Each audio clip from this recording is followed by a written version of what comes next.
Hello and welcome to the Warhammer Podcast, episode 121. I'm your host, Brad. This is my co-host, Eric. How's it going? And with us today is a special guest, a man who cannot keep objective markers in stock no matter how much you ask him to. How's it going? It's going. We've got a lot of updates. Did you know that when objective markers go back in stock and you're planning on selling some for your own podcast and possibly your own channel, and then the Warhammer podcast arrives and gets rid of all of them immediately, it's like not a bad thing, but it's certainly, it chafes my jorts just the tiniest bit. Yeah, for anyone who was wondering after last week's video went live, about an hour later, all of the objective markers sold out again. It was so fast. So they're back in stock. Bricky can explain the situation for everybody. Oh, super simple. You sold out on every single objective marker I had within an hour, which was absolutely wild considering you did that already. And so for the time being, they're simply on back order. You may order them to your leisure. They will ship out most likely in about 1 to 2 business weeks, and they will be out and about. And trust me, this ain't happening again. This next order, just you wait. It's going to be hilarious when we sell that out and he does it again and he's going to have like 3 tons of neoprene just sitting around. Just got a warehouse of just objective markers for one podcast. And it's not his. Right. I'm ready for when all of your fans sell out of it again out of spite, and then I order it again, and then none of them buy any of them because that's all of them. Yeah, because it's like literally everybody has all the objective markers they'll ever want. I mean, it'll be funny. For us, at least. Buy now. Anyway. All right. We have a lot to cover today for anyone who hasn't somehow read the data slate. So let's get into this without any further ado. Sounds good.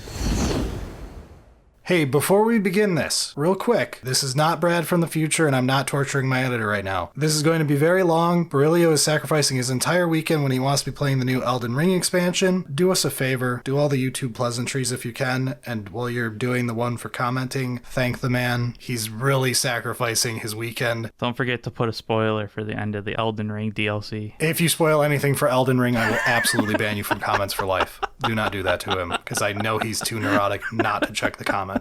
All right, that out of the way. Thank you. So, do we start with the core rules, or do we go like normal and like go through the small changes for each faction and stuff like that? Let's start with core rules before we get into data slate and factions, because this tends to be the baseline that solved everything. I do want to take a moment before everything to talk about how the data slate was delivered. Yeah. Oh boy, I'm ready for this one. So, we had a fun experience when we were reading through this yesterday. I started by reading the data slate, as there was only 2 documents, the data slate and the Minotaurum field manual. As expected. Sure. Start reading it.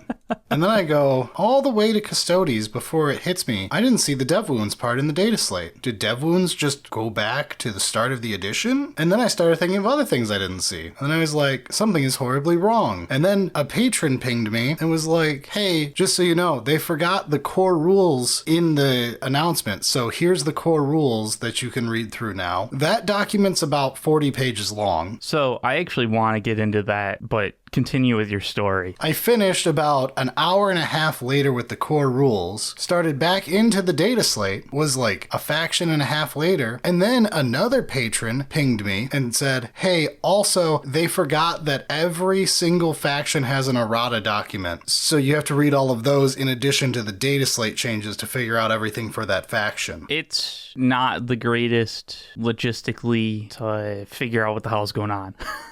Then Bricky woke up, and I tried to sort him out so that he wouldn't be confused. He didn't listen to me, got confused, and then complained. That is only half true. I absolutely did not listen to you, but my complaints were more so, how you'd say, realizations. So you brought up the fact that the core rule update was like 40 pages. The thing that's wild to me is that update was actually, I think, 33 pages. The core rules is 60 pages. Yeah, that sounds right. So So we have a document that is the core rules, the actual, like, here's what you have for your core rules, 60 pages, and over half of it is now an update. To be fair to GW, this includes the like design notes, rules commentary, which is a bonus document in and of itself, and it's all still here. But it's also one of those, like, I have a core rules and now I have this updates that's almost as big, and I have to smash them together on my own and figure out like what's different, as opposed to them also releasing a new, here's the new core rules document that's as of, you know, June 2024, these are the core rules. Any updates will be based on this. So you have one reference point, and somebody that's not the most familiar with playing Warhammer doesn't have to, you know, compile their fucking own core rules. It is a major flaw. It's one of my black marks against the data slate. That is, for the most part, I think all of us are on board with a lot of the changes, if not like almost every change. I am leaving this entire thing extremely happy and imagining that this is what 10th was originally supposed to be if it was designed in less than 6 months at the tail end of 9th. It really does feel like a lot of things have been like tweaked to a expected result, right? Like it's a cohesive thing now. It's generally unheard of for Games Workshop, at least in the past 30 years, to make large sweeping changes to the game itself after it's been released and the edition's books have been out. But it's also more unheard of for those changes, when they do make them, to be extremely for the better.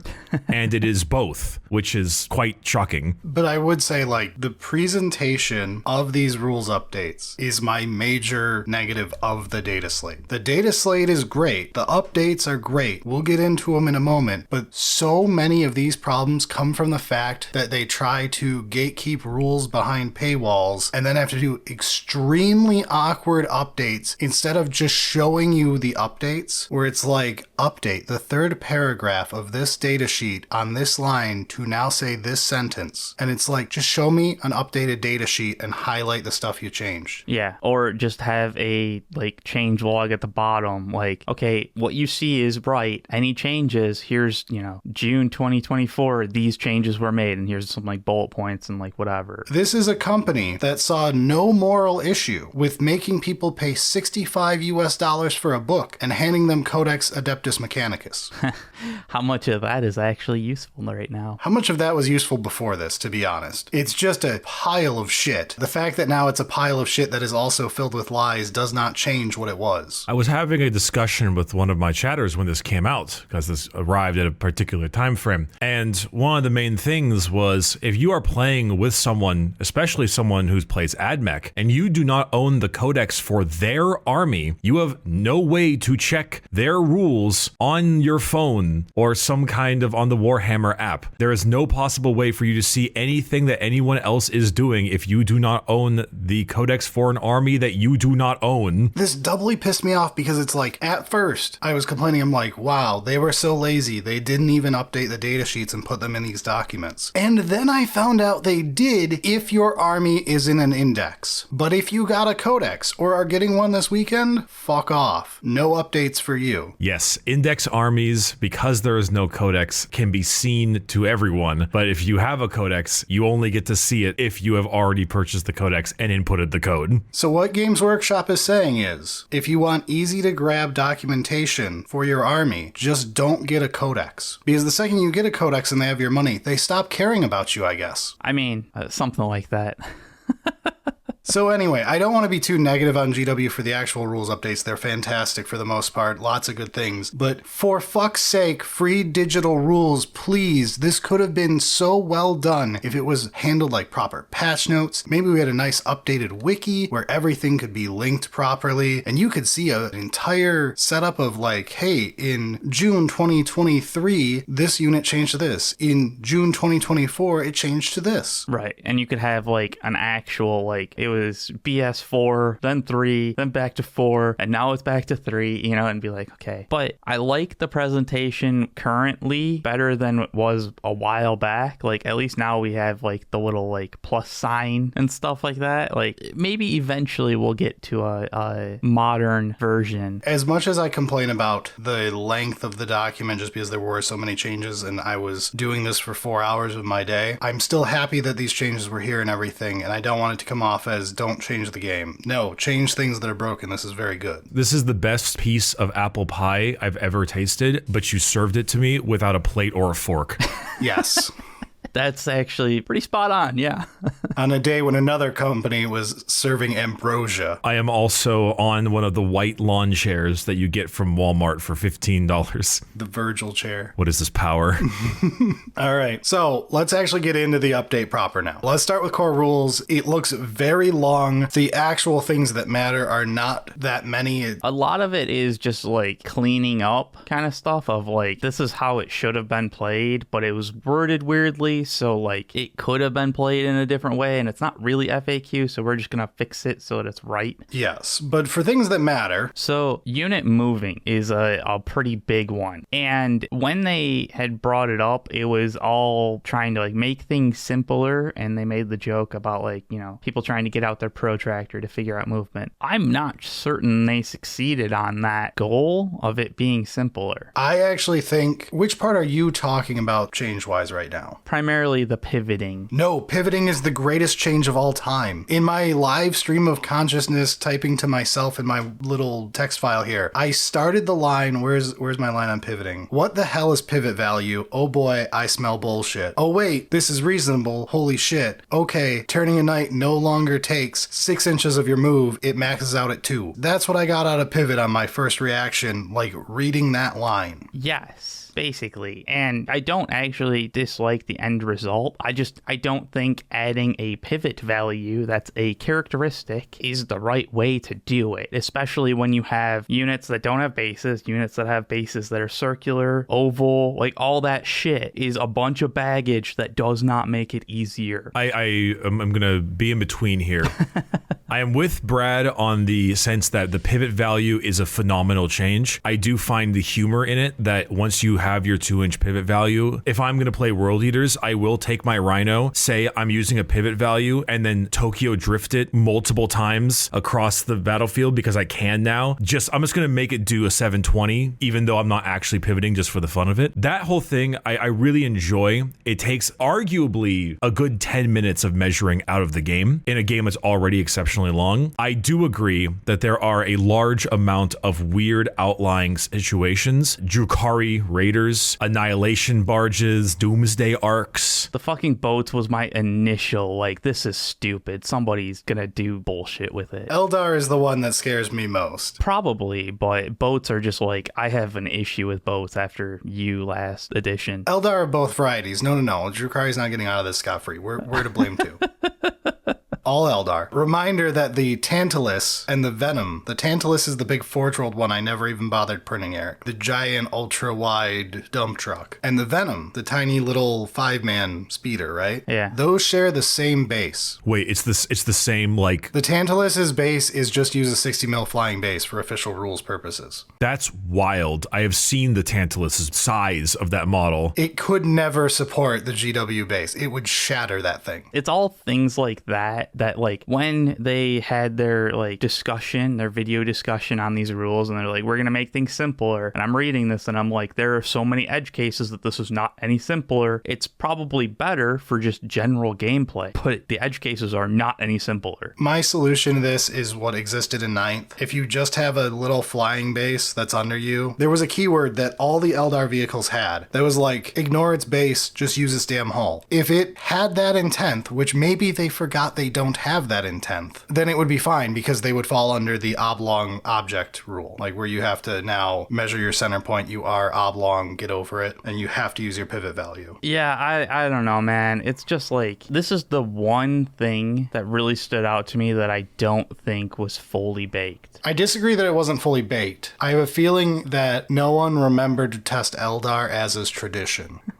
I'm not sure GW has any in their building. There are a couple of situations where I notice Games Workshop tends to have oversights, and there are a few other things in this update that I do think will need a slight FAQ or just a bit more clarification. This is one of them, but I imagine for roughly 90% of the player base, this is pretty great. Eldar will definitely still be a problem as they are Eldar. I don't even fully hate, I'll get stabbed for this one. I kind of like that because they have their tiny base, your boat can now just move between two buildings without having to like go up 9 inches and then over 14 and then down 9 inches in order to just move 14 inches straight forward. Yeah, that was the whole like just moving overhanging models. They're just like... Yeah, so the fact that their base is small and will fit between buildings means you don't have to worry about it. You can just fly in air quotes between the building that you don't actually fit between. That would go away if my fix went into motion for the pivot part, which would be like a very minor quality of life loss, but I'll take it. That said, pivoting in general, especially when we're talking about things like knights, land raiders, all that type of stuff where it's just giant objects that don't fit in competitive terrain at all. When it comes to those things, this is a massive, great upgrade because anyone who has tried to actually play a game with knights knows the nightmare, no pun intended, of just trying to move between a couple L-shaped buildings. And you're like measuring and you're like, I'm going to move forward approximately 3 inches with my 12-inch move in advance. Yeah, and like this sets me up for a move that's another 3 inches move.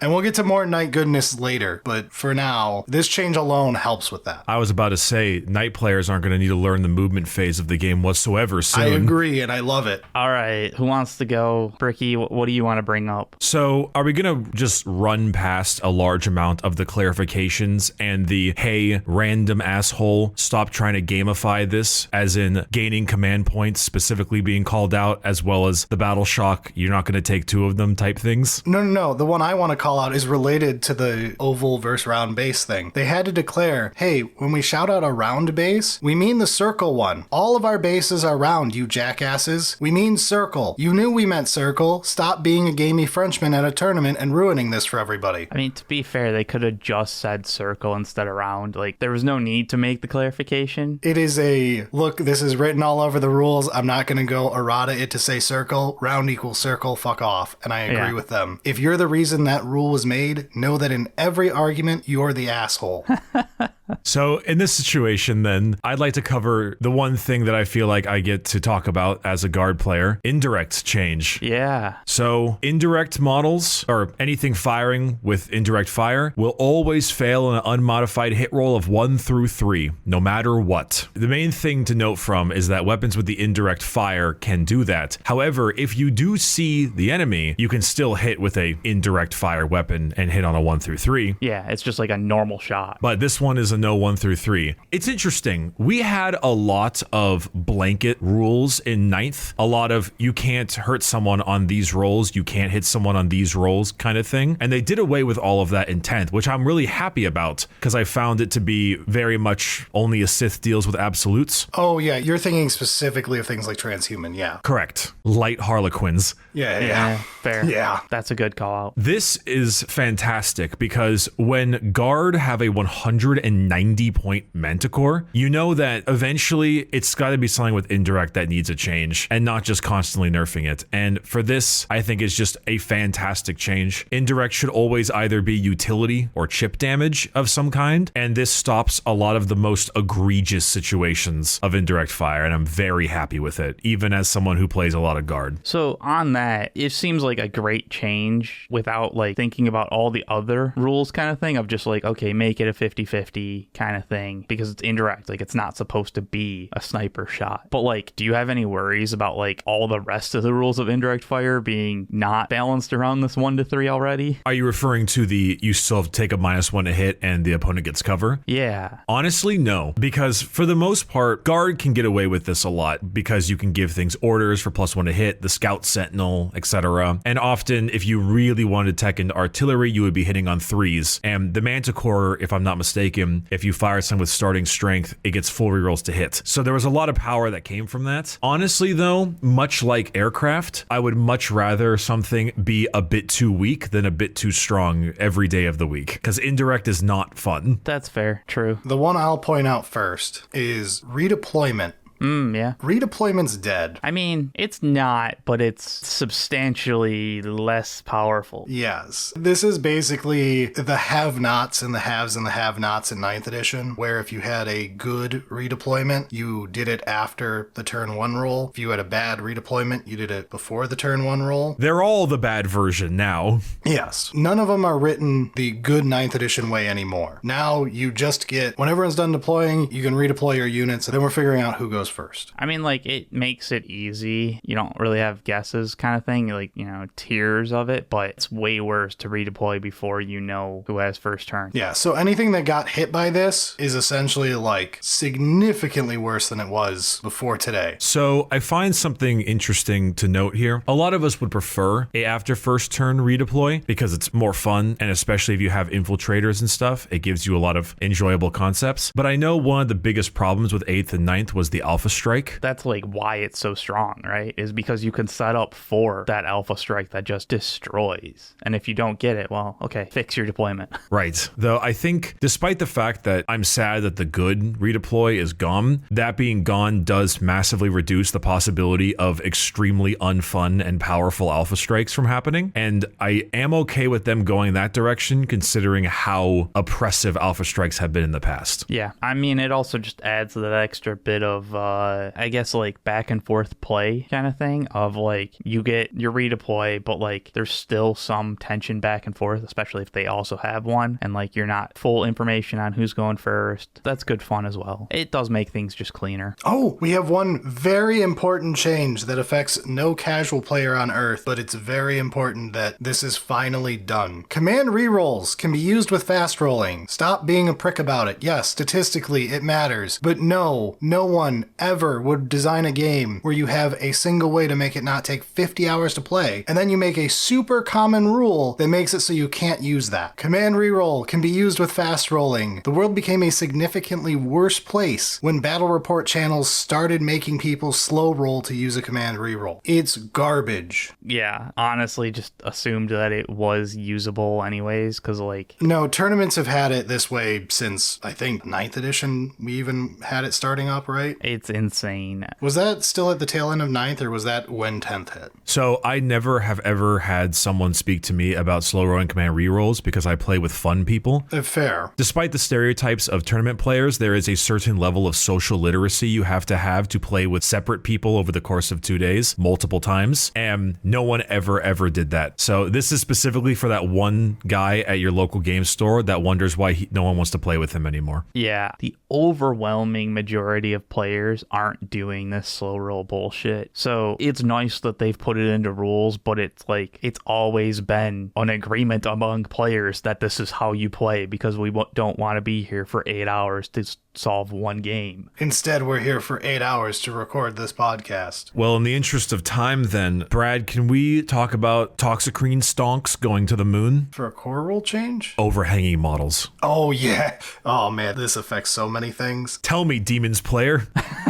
Yeah, that's about right. This is such a politeness check of like, this shouldn't be required to be said. This is a much needed reminder to be a normal human. Yeah, I mean, that's kind of how a lot of rules just kind of like are. And that mentality also fixes a lot of the issues with like pivoting and stuff like that. And like even just normal movement before. Like, have you ever tried to get in combat with a Carnifex on its legal base? They hang off their base by like 1/2 inch to 2 inches on every side. That's a great segue to two other things that Games Workshop specifically called out along with the overhanging base situation. If you have giant wings or something coming off of your base, you act as if they're not there for purposes of movement. So long as your base can fit through terrain, you can fit through terrain. So the gigantic wiggly gribblies on a Toxicrene that actually triples the width of the model on its base can move through objects despite its big gribbly wibblies. Naturally, of course, you still have to be able to place it, and it should be able to sit there. Yeah, I mean, it kind of makes sense. It's one of those like, okay, you got big wings and whatever, but like as you're moving through the small space, you kind of like tuck them in. And then when you're out, you're like, okay, let's relax back into being an awesome Chad with big wings. Where were you going with the other changes on that, though? So in case any of your base hangs off the battlefield itself from the far edge, you are perfectly allowed to be there, but you may not draw any distance from the part off the battlefield. However, your opponent can. Which is totally fair. I don't know when it's going to matter, but yeah, sure. It won't matter much, but I can very often imagine this is why I appreciated this, because this is very much preemptively stopping these issues from occurring by people who want to be bad actors. I also would like to call out the other part of charging that says, when moving a model from your army within engagement range of an enemy model, if that enemy model overhangs its base such that it is not possible to move your model within engagement range until the end of the turn, those models are within engagement range of each other while the following is true. Basically 3 bullet points that say you're close as possible, even with the overhanging. Which is what I thought you were talking about with the overhanging. Because, like, there are so many melee units in this game that overhang if you're not a spaceman in an A pose. Genestealers, flayed ones, the real offenders are things like the Carnifex, which hangs off so much in every direction it's impossible to get into melee combat. It's so nice, because, like, obviously people played like this. You're not going to be like, haha, you literally can never melee this unit. Right. It's like, well, it's as close as it can get, so it's going to hit you.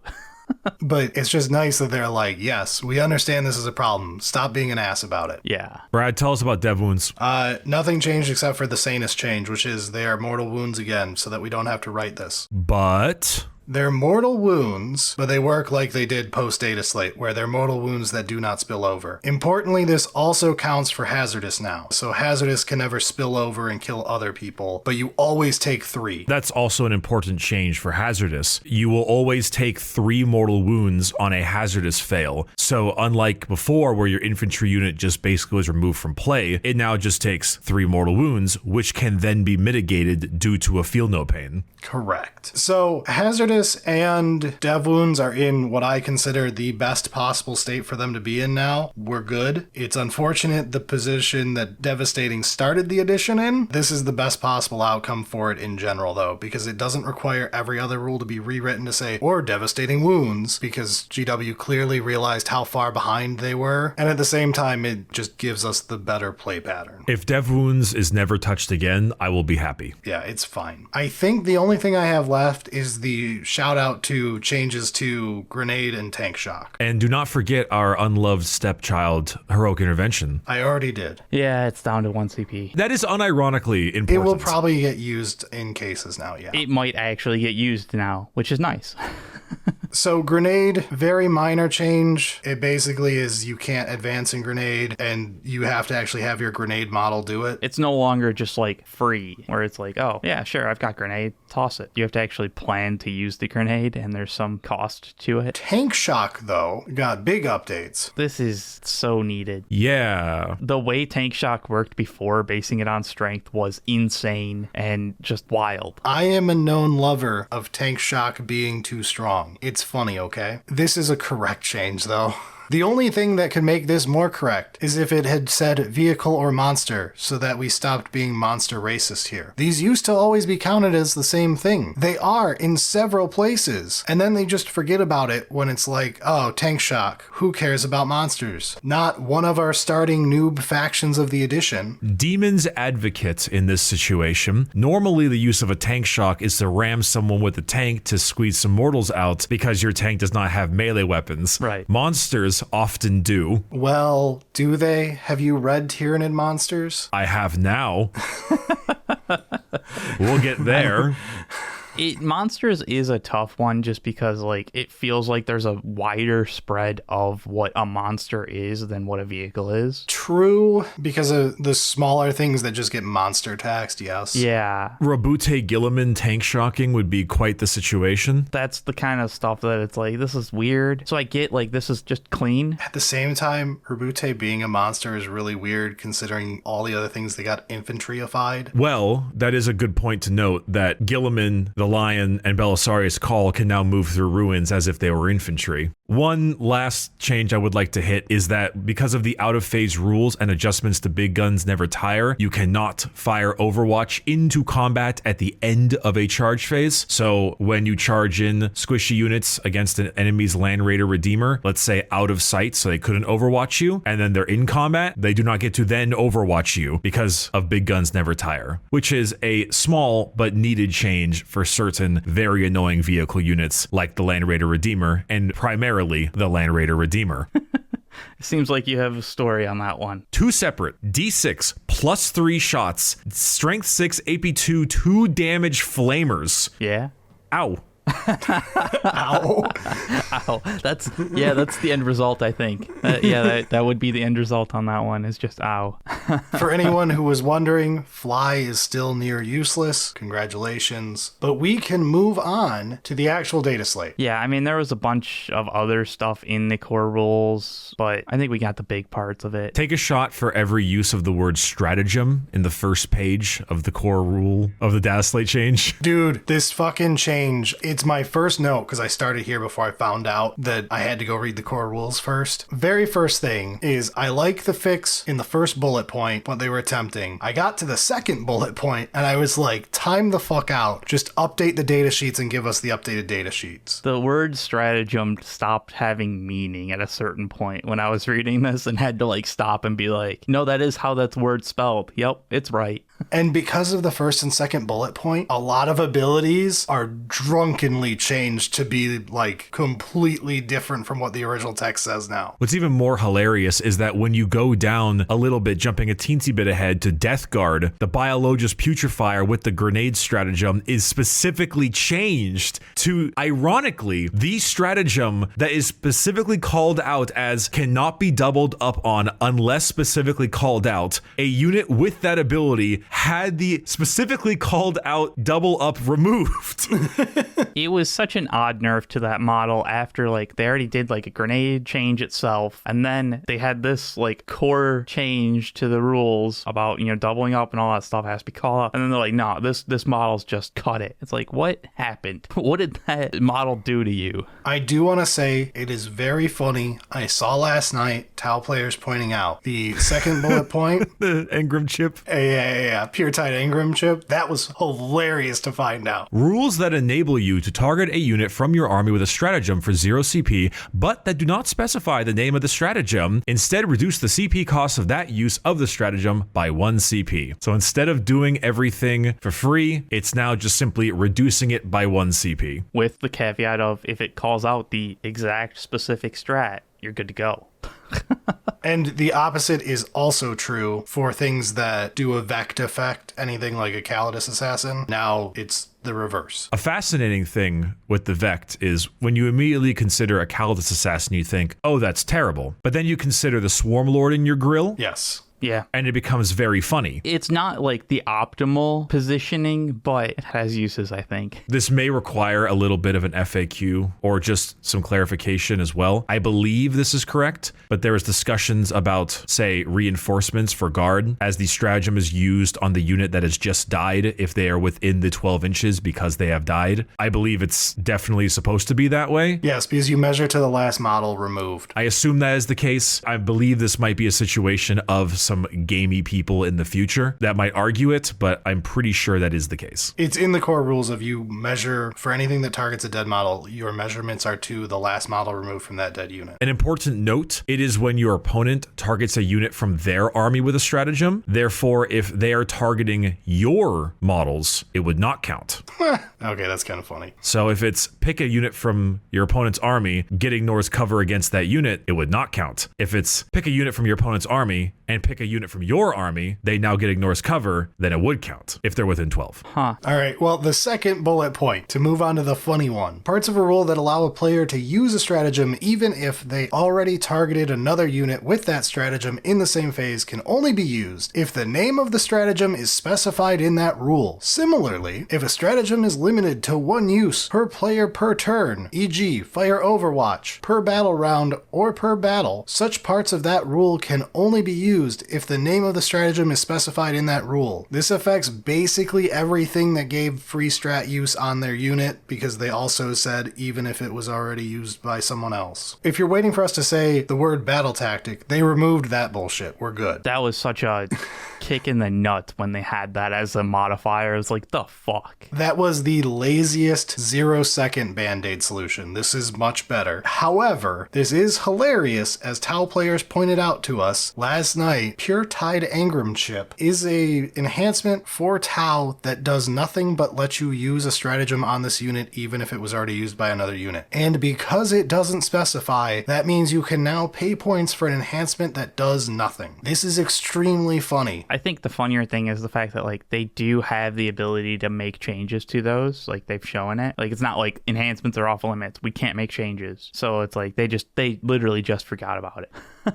It's important to note, too, that for the most part, all of these Rites of War style free stratagem abilities were often the most aggravating when you could double up on them. Oh, yeah. Particularly, Brad and I know very well the Index Necrons doubling up on the reviving of Lichguard. Yeah.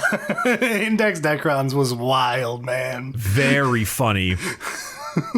Doubling up on Armor of Contempt was also very nasty. For the most part, this is basically, if you have a unit with this, you get 1 CP less for a strat once per battle round. It's the equivalent of having 5 more CP in the game. Yeah, which is still good. Like, it's still doing its job. It's just not dumb. But that was Eric's first game of 10th, right? Yes, it was. It was fucking bullshit. That was a great game. I Very balanced. Very balanced, yes. Anyway, and then we can move on. Stratagems that prevent units from being targeted are now 18 inches instead of 12 inches. Specifically, stratagems. Not any other rule that does this. This does not change lone op. This does not change enhancements. This does not change anything else. Just stratagems. But at the same time, it added like a call out to everything else of like, hey, 18 inches, 12 inches, this matters. Put it in reminder text in parentheses. Phobos Librarian, perfectly fine. Living a good life. Kavan Shrike, living a good life.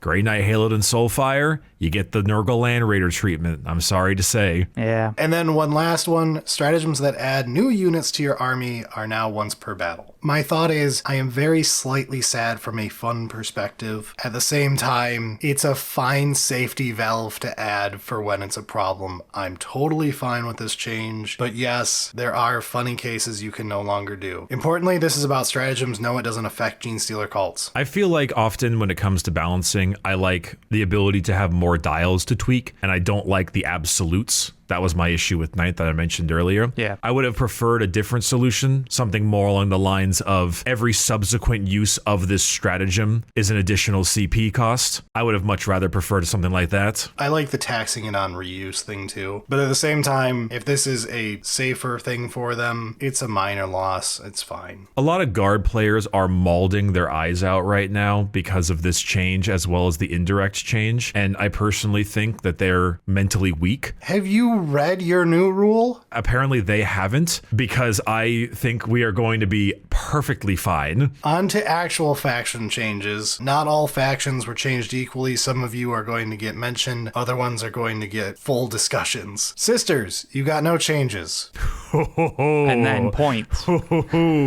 Visually, morally. Look, you're one of the best armies in the game and you're getting a codex that is an upgrade to your index. You deserved the point updates you're getting when we get to those. We'll talk more about that when we get there, because I have a few opinions. Custodes, or Champions, now mentions the entire unit instead of just the character model, which my opinions on this are like very minimal, but it's like, from an ideal standpoint, loved the idea of a detachment that only buffs characters in Custodes, the main character faction, of like, go super character heavy, have a rule that only buffs characters, and make that a thing. But Orc Champions was not good enough for that to be the case. So this change is just an easy fix-it solution. Everything else in that detachment is still just character. Like, all of your strats and stuff like that are like, they're not just generic or anything. So I'm sorry, I feel like we've moved past Custodians a bit too quickly here. I actually think their changes are quite significant. So Martial Mastery was the Wa turn. Instead of a Wa, it's pick one of the 2 benefits you got from Wa, which was +1 AP in melee or 5-up crits, and choose one or the other every battle round. So instead of having a go turn like Wa, you now have a rule that affects the entire game. It's just pick one or the other instead of get both. Oh, I literally did not check what that was going to be. I feared it was a wording update on one of their rules. I didn't actually know that was the army rule. Okay, this is the new version of the index detachment that no one cared about because it was a huge downgrade. So that detachment actually exists now. That's nice. Yes, so Shield Host is currently literally once per battle, etc. I think what's more interesting is the fact that the dev wound change actually doesn't affect custodians much. It's basically for like if you're playing Talons or playing Talons. So there are stratagems. For example, in Shield Host, there is a 1 CP 4 up feel no pain against mortal wounds, which can then be dev wounds. But I think for the most part, between the Shield Host change, it's actually the stratagem change. Many custodian detachments had 0 battle tactics. Right. And the fact that they are such a character heavy army, the getting all of those free strats, or at least one per battle round, I think will genuinely make a huge difference now, because some literally could not use it. All I'm saying is that I think custodians got a decent bit more power than expected, thanks to a couple of those things, particularly the stratagems. But honestly, who cares when the entire page is taken up by red? I was going to say, let's move on to the real big one, AdMech. Wow. They actually have reasons to play now. So back when 10th started, I was very much pro more 4-up shooting armies. I think moving Votann to it was fine. I think having more diversity in ballistic and weapon skill and getting more 4-ups was perfectly fine. And even AdMech being there is a fine change so long as they did it properly. Now they didn't. Clearly. I don't agree with you at all on AdMech. Do you know how much these models cost? This is like thousands of dollars to field an army. You cannot have them be a horde army. They must be elite at these prices. No, you misunderstand me, sir. Being a 4-up shooting army does not naturally make you elite or horde or anything. Hitting on 4s, who cares if you've got 12 shots with twin linked and ignores cover? For me, it was more just being able to have the proper other parts to make up for the 4-up. And I would be fine with that, but they didn't. So now they've turned AdMech into a 3.5 ballistic skill weapon skill army instead. Yeah, being a 4-up is a huge downgrade to overcome. It essentially means you've become more horde-like. I mean, you're basically just orc-like. Tau isn't, Votann isn't. Tau gets away with it because, yes, they do have hyper-elite units that don't cost $1 billion each, although they are still on the more expensive side. And like Votann was for a while. Votann, again, is also another problem child that's going to get worse as soon as the second half of their army drops. I'm just saying 4-up is fine so long as the weapons have the attacks, the power, and the rules to sustain it.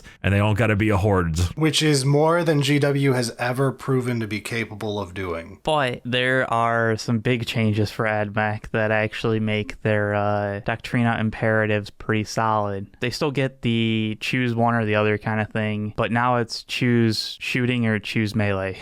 Well, melee's a little weird, because melee also affects shooting for its last bullet point, and assault is the first bullet point, so it's not really melee. It's just that you don't get your ballistic skill when you go balls out into assault and AP. Yeah. You just also get the melee bonus if you are running like Ruststalkers and stuff. So Conqueror is still the offensive one, and Protector is the defensive one. Importantly, Protector's ballistic skill combined with heavy means if you sit still, you're hitting on 2s, much more like how AdMech thought they should work when people bought their overpriced toys. Sure, but I mean, heavy's always still a fucking trap. Heavy does not exist. It is the most nothingness rule of all time. If you're going to hit on 2s, though, it's one of those like, maybe I should. But yeah, I mean, the defensive aspects from these are actually pretty solid as well, with the call out to the battle line or just being in an aura of battle line. I actually really like this style of call out to actually making battle line important. Especially in AdMech, where it seems to be something they were trying to do with the Codex and failing at. Yeah, where it's like, if you stay with your core battle line units, you're supported correctly and you have like better jobs. You don't have to worry quite as much about your flanks and all that kind of stuff. Yes, they very much wanted you to build your army with Scutari scattered all over the place, supporting everything. It did not work out that way in the Codex, but that was the idea. You could see it on a bunch of data sheets and in a bunch of rules, but then it did not matter. But like now, like you either get it so melee is -1 to hit, or ranged attack is AP reduced by 1.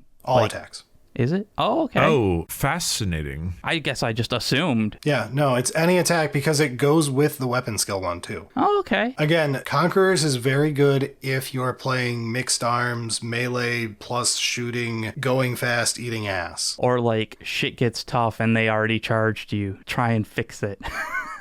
The downside is you will be hitting on 4s. But that's, again, to Bricky's point, it can be okay in certain circumstances if you give enough other things. An AP plus having the weapon skill for your melee units if you're going more melee, plus assault is probably worse. Assault is not as good competitively because of the whole assault doesn't work with actions now type deal, but still good. Going fast will always be good. Yeah, and they're also making changes to how actions are, because like actions are actually coming back with missions, but like I haven't fully dug into that yet. We'll be playing tomorrow. I've got the deck. But yeah, these are actually pretty cool, and there is I see both of them getting use at different points in like even the same game, let alone different army comps. Yes. Everyone is going to focus on Protector because it says +1 ballistic skill, and that's what AdMech players were fucking pissed about. But Conquerors does have good use if you're trying to go like Ruststock or heavy infiltrators. There's also the Sidonian Dragoons, a personal favorite, the big Taser Lance Walkers. So they also added Doctrina Imperatives as a faction keyword to basically everything other than Castellan robots. The subfaction now is ridiculous. I mean, it was ridiculous before, but now they kept this line of adding faction Doctrina Imperatives. They purposefully didn't add Castellan robots because there's an entire detachment that's the reason. A nothing detachment that is to make this unit turn on. Clearly, they could have just added that into this little section here and then added a new detachment ability that's actually useful. But 8th edition robots hurt too many people, I guess, and they don't want to go back to it. I was the one playing against them, and I loved those boys. They're very funny. It was the rolling a 6-up on a save and getting mortal wounds all over my guys. That's the exact thing. I will viscerally remember that until the day I die. How fucking mad I was as a noob when my buddy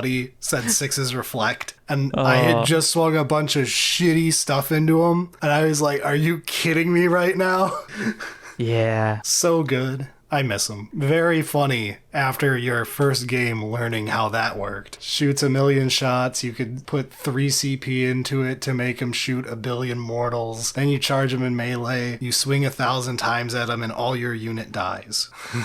They also made a bunch of changes to data sheets. So Call now moves 8. Woo! He is on keto. He fits through doors. He moves 8 inches. Call is living his best life. I actually really like that they added the battle line and this like aura part that like acts like the battle line aura thing. It's absolutely hilarious that they just decided to give him the battle line keyword. Yes. As opposed to make something other than that just says he also treats units 6 inches of him as if he was a battle line. But no, he gets to be battle line. My personal note when I had read that was Call giving battle line buffs is cool, but this is written the most hilariously stupid way I've ever seen. But whatever, I love this weirdo. Yeah, exactly.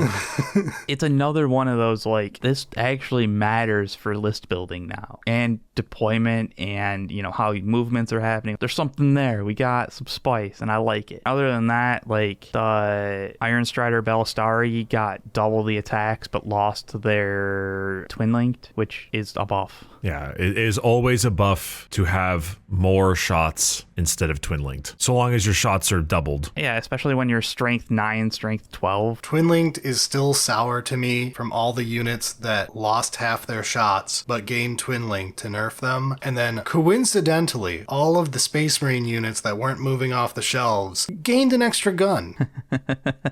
It's twin linked everywhere else, but on a Land Raider, no. I'll give the Land Raider credit on that one. That was a little different. No, it isn't. Fuck that thing. They're built different. They are. Aren't they like based off the Stern Tiger?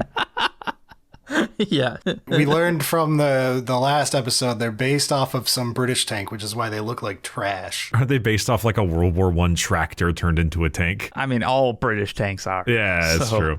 So speaking of things based off the Sturm Tiger, though, the Onager Doomcrawler stonks are going high. Oh, yeah. Iron Strider, Disintegrator, Infiltrators, Ruststalkers, Doomcrawler, all of these got changes to their profiles for shooting, and the Ruststalkers, Infiltrators, and Melee. All buffs buffs. All good buffs, but yes, the Dune Crawler is the one to focus on. My beloved. Did you realize that it just gives a 4-up invul save in a giant aura? Because the base is the size of a Mack truck. So I used the Dune Crawler in our starter league thing for the patrons a while back when they all forced me to play AdMech. And the Dune Crawler is like my favoriteest model in AdMech. I love this crab boy. It is. Like, he has a problem how much he loves it.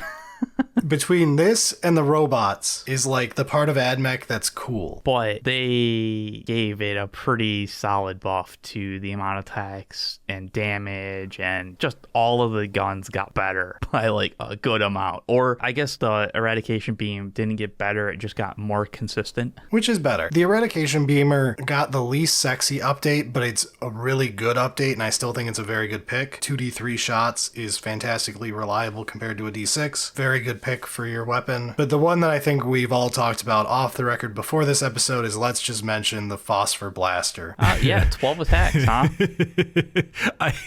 You said this prior, and you're like, damn, it was 4 before. I was like, what? It was 4 before this codex, or this change. You could have replaced the neutron laser or eradication beamer, etc. with 4 shots, and now it's 12. And they didn't even remove Twin Linked or Ignores Cover. Like, I was expecting, like, oh, they're just gonna take Twin Linked off at least, right? No, they're like, this thing was garbage before, let's actually make it useful. Yeah, the Phosphor Blaster was either being weirdly punished for being like phosphor and people being scared of it from last edition / 8th edition, or they just like literally thought it was a sidearm when they wrote this thing. I mean, it does 2 damage, like, that's not a sidearm. But 4 shots of strength 6, AP -1 for your main battle tank. Something that costs 100 and something points in this army. 130 right now. Imagine if they didn't make those changes to Ignores Cover, though, and they still gave this 12. Like,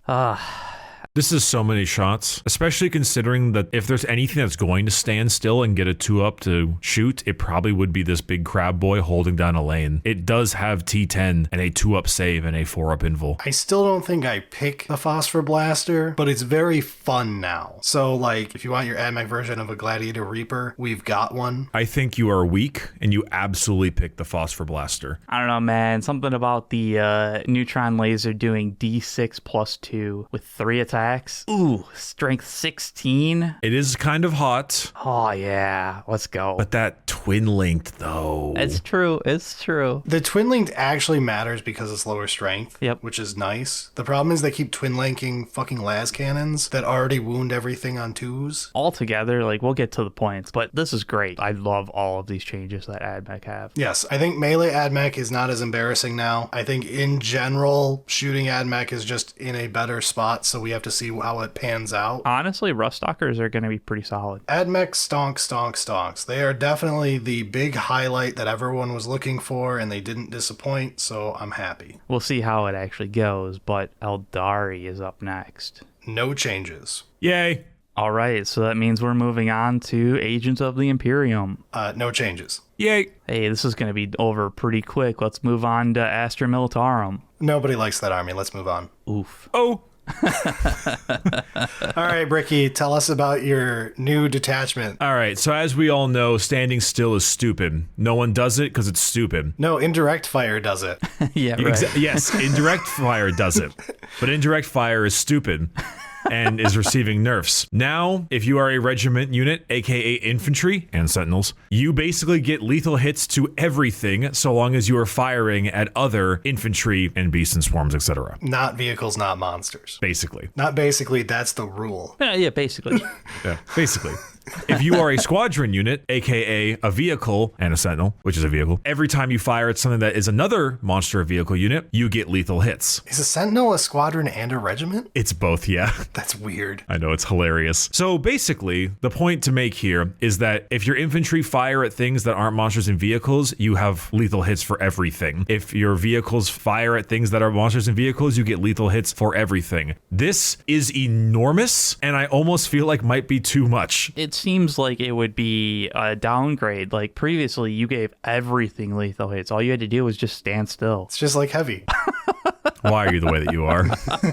No, yeah, this is like, because it matches up with how you're going to play, right? Like your infantry are going to try and go up against things that are not monsters and vehicles that are going to punch them back. And like, that's why you have your own vehicles to deal with them. So like, that's how you're going to try and make the engagement happen, and you get a reward for doing so. Most Guard anti-tank were on their vehicles, and most Guard anti-infantry was on their infantry, except for some of the side shots of the vehicles. I actually think this is a way bigger deal than most people are making it out to be. I think this is actually pretty monumental. I think certain units, particularly Scions, might see a huge uptick because of this, thanks to the fact that they have AP on their las guns because they are hot shot, and they get full rerolls to hit when they shoot at things on an objective. But we will see. Full rerolls is always good with critical hits. Indeed. You could go fishing, buy now at Orchid 8. Buy now, buy now, buy now.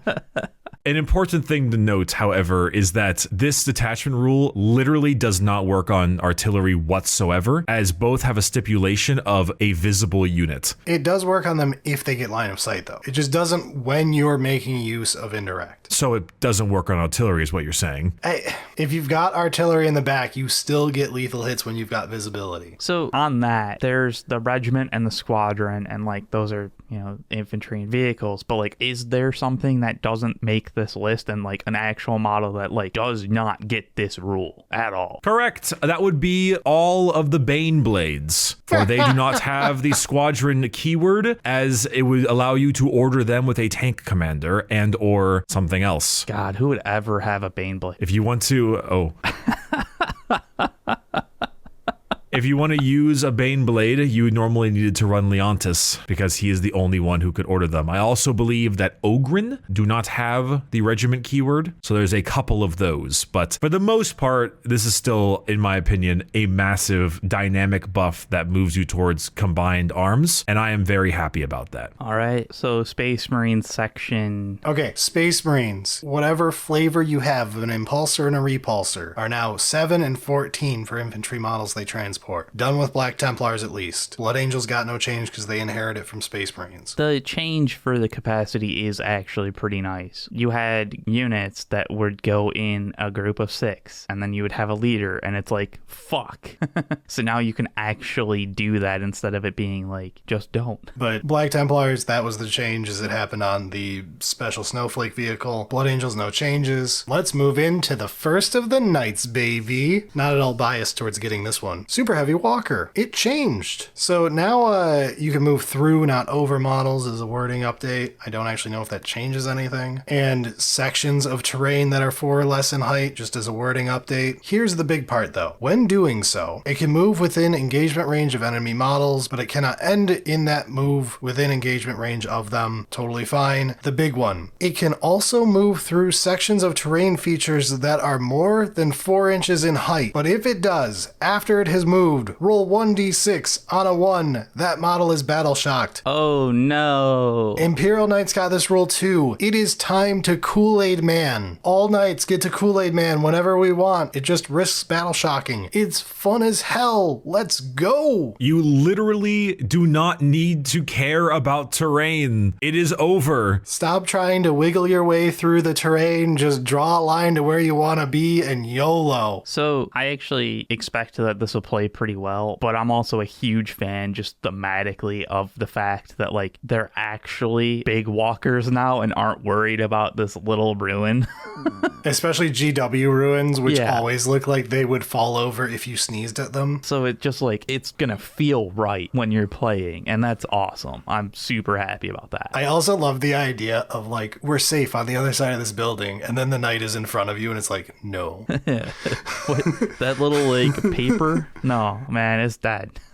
I will say, even though the battle shock probably won't ever matter, it can. There are certain times where you will unfortunately roll that 1, and therefore your tempting target secondary is completely destroyed, as you no longer have any OC to take it. You also can't strat during combat afterwards and all that. There are certainly possible issues with it. I know a lot of people wanted the other Titanic models in various armies to get the same rule, but that would open up a horrible can of worms. And I'm very happy that Knights get it, because as an army full of giant walkers, they should. Also, this should be important to note, these are just the big knights. Right. The small knights do not get these. Yeah, it's super heavy walker, which is only on the big knights. So your war dogs don't get to Kool-Aid Man through everything, which would be very dumb. I mean, they shouldn't. There should be some downside to them. They're small.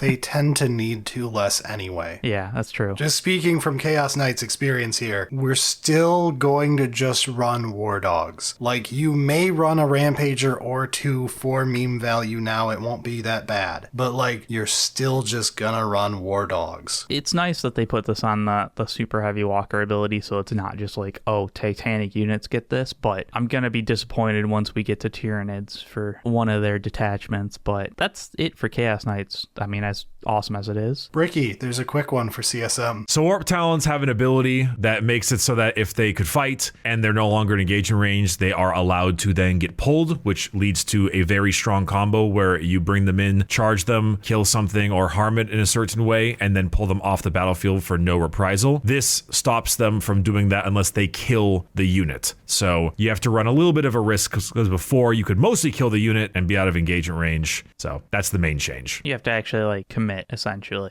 Don't worry, it doesn't matter anyway, because you won't be playing Warp Talons after you see their points. They got hit hard. All right. Oh, Brad. Ding, ding, ding, ding, ding, ding, ding, ding, ding. The doomsday bell is ringing. Chaos Demons. I'm a pretty big fan of this change. I'm still not a huge fan of our index attachment in general. However, a big change to it is Shadow of Chaos. When you had to determine where your shadow is, it's really awkward and like kind of wibbly wobbly on when it triggers versus when you wanted it to trigger. Hate the rule. However, now within 6 inches of any of your greater demons, Bloodthirster, Great Unclean One, Keeper of Secrets, Lord of Change, all of the named versions, whenever you're within 6 inches of one of those, you are considered to be within the shadow. That's a huge change because basically everything cares about being in the shadow. This also means things like our enhancements are always enabled and working when they're on a greater demon, because you are always within 6 of yourself. This kind of matters because our enhancements are kind of doo-doo and you only get one of them, so now it'll be less doo-doo. I mean, everything is so balanced and focused on Shadows of Chaos actually like mattering. Yes. Importantly, they also did a minor update to the actual army rule itself about the battle shock test thing. It completely counts for the Shadow of Change thing. They had to write it really weird because of how Shadows of Chaos works. They couldn't just say within 6 inches everything is Shadows of Chaos, because that doesn't actually work the way you think it does. So they had to hand write this giant paragraph naming all of the models into like 5 different places to make this work the way you think it should. I mean, it's the same thing on the detachment rule essentially as well of... Yeah, the detachment rule had to have it. Each of their data sheets had to have it. The army rule had to have it because otherwise it doesn't actually count. Really weird. Hate the rule. But now it's one of those, like, you can be reasonably sure 6 inches within the big demons, you're good to go. The point is, against the funnest demons list that anyone plays, here's all you need to know. If you're within 6 inches of them, you're in the shadow. Do you guys know the cost of a Great Unclean One? 230? 230. Yeah, nailed it. Very good. So 3 Great Unclean Ones in Rotagus is 920 points. I find that extremely funny. Seems good, though. It's only $680 too. Yeah. Are they actually that much? Yeah. Yikes. You misunderstand how expensive it is to play this. It is a pretty big model, so... Normally those models are things like the Silent King that are pointed according to their size. No, they didn't get data sheets according to their size, so that's why they're 230 points. Demons is a good change. Like, don't get me wrong. We also got point drops. We'll get to those. But, like, this is a good change. I am just constantly sour about just generally hating the index, but this is a very solid... I'm very happy to go play a game with demons right now. I feel the only reason that they should, like, completely change detachment like this is if it just fails miserably. This should still work, even if you don't like it quite as much as it could be. As I wrote in my stream of consciousness notes when I was doing this, even if I hate this, at least all these changes show they have guilt over having written it. And that's the important part, is that hopefully they will learn and not do it again. Are either of you Dark Angels players? My brother owns several Dark Angels units. I played against them twice since 10th launched, so no. I have not even played against their codex. Okay, I have multiple friends who play Dark Angels Angels. I will take this one then. Grim Resolve is a terrible detachment rule that I believe makes it so that you cannot be battle shocked below 1. Yeah, if you were going to be battle shocked, your objective control is 1 instead of 0. This is kind of pretty nasty. It is basically pick a unit in your command phase to get +1 OC. Having that on demand is rather neat to be able to flip an objective just on demand if possible. It's like an actual effect that matters in the game. It is. You cannot be battle shocked away, and then you can also give them an OC. So that might genuinely count for quite a few things. You might get 5 points or not lose 5 points often. If I'm being real with you, there's still a very low chance I'm picking that detachment. Agreed. Most likely because the Inner Circle Task Force gave you the ability to pick every single objective marker you do not control. Yeah. And get +1 to wound on it, which is very impressive. I mean, you also didn't lose anything either. Like, you could still pick a single one that, like, you're defending or whatever. It's just you can also pick all of your opponents. I don't want to spend 2 hours picking on the AdMech Codex and what a pile of shit it is. That's a lie. But remember how AdMech has a whole detachment where you pick one objective and your entire rule relies on a single objective marker on the battlefield? Yes. Man, if only we just had a data slate to fix AdMech.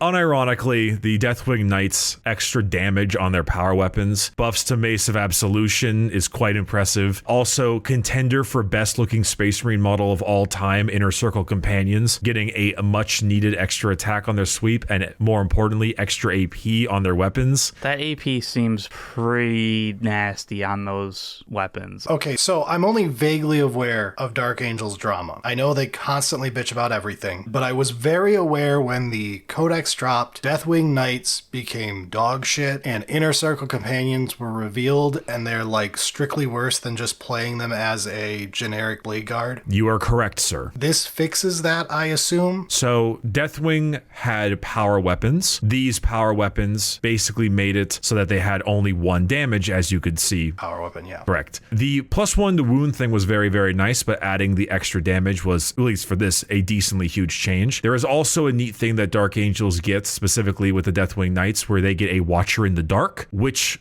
gives them a once per battle until the end of the phase. They get a 4-up Feel No Pain against mortals, which now works with Dev again, which is a very strong change, considering that they also have 4 wounds each and -1 damage baked in. That's pretty good. I feel like you also forgot that one of their weapons is now anti-monster, anti-vehicle 4-up. I believe you can only take 1 of those. Wait. No, every single Deathwing Knight can have a Mace of Absolution. So, yes, anti-vehicle, anti-monster 4-up is pretty cool for making that an anti-tank unit. Indeed. Especially with an extra AP, they also hit on 2s natively. Yeah, there's a lot of neat things going on with the changes to this data sheet, but Inner Circle Companions also got a bunch of changes. Inner Circle Companions are good. While there's a character leading them, they're -1 to hit, and while they attack another character unit, they're +1 to hit. Now they have an extra hit on their sweep and an extra AP. So I think they're most likely more damaging than Blade Guard, but they are not as tanky, and that's the trade-off. Do they just not have an invul? Inner Circle Companions do not have an invul, and Blade Guard also have the reroll saves if you pick that for the thing. These changes seem pretty good. I mean, the detachment changes are... I don't think you're going to play Unforgiven Task Force anyway. But at least there's like a reason, like you do get something from it. I am happy if you guys are finally happy and will stop bitching about Deathwing Knights and Inner Circle Companions. I will say, now that the Lion can Kool-Aid Man through walls and his 4-up Mortal Wound Feel No Pain aura affects Dev Wounds again, you might see him. He's still very expensive. All right, Death Guard. One change. Biologia's Putrefier. You no longer do what you used to do. You still do something very good. So the model changed to be 60 points, just for everyone wondering. And it has the new ability of once per battle round, you can target 1 unit from your army with this ability to use the grenade stratagem for 0 CP. This is probably still very good to take just because for 60 points, if you generate 2 free CP out of using grenades twice before this dies, you're still up in most calculations for like what CP is worth early game. Sure, but like grenade strats also just nerfed, so it's not just free. It's still damn close. Uh...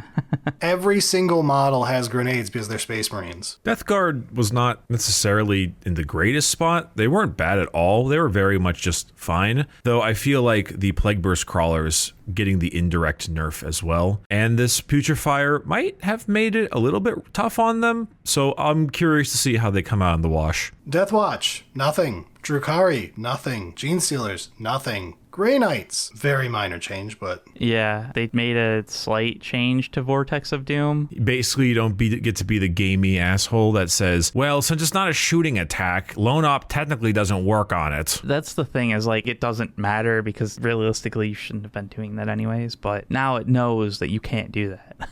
Imperial Knights, you got the change that Chaos Knights did. Good job, you now don't care about terrain. Leagues, no change. Necrons, stop playing Hyper Crypt with Catons. you do not get to 3-inch Catan in your asshole anymore.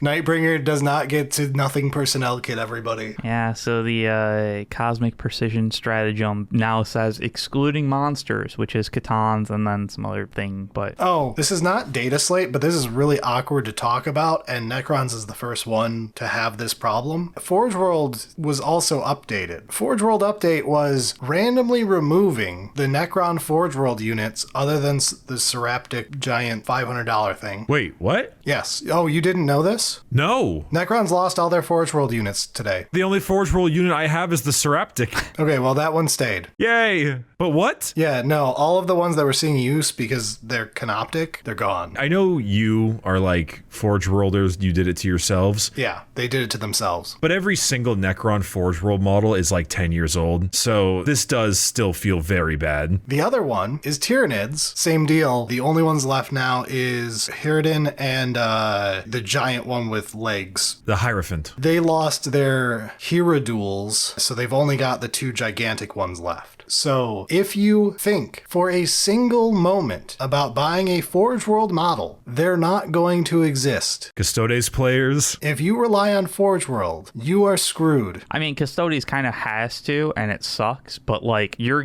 time's going to come. We'll get to points, but remember this sentence. For now, Orks. Yeah. We knew it was coming. No one is pitying Orks right now. You're fine. We knew it was coming. Every single one of these changes is perfectly reasonable.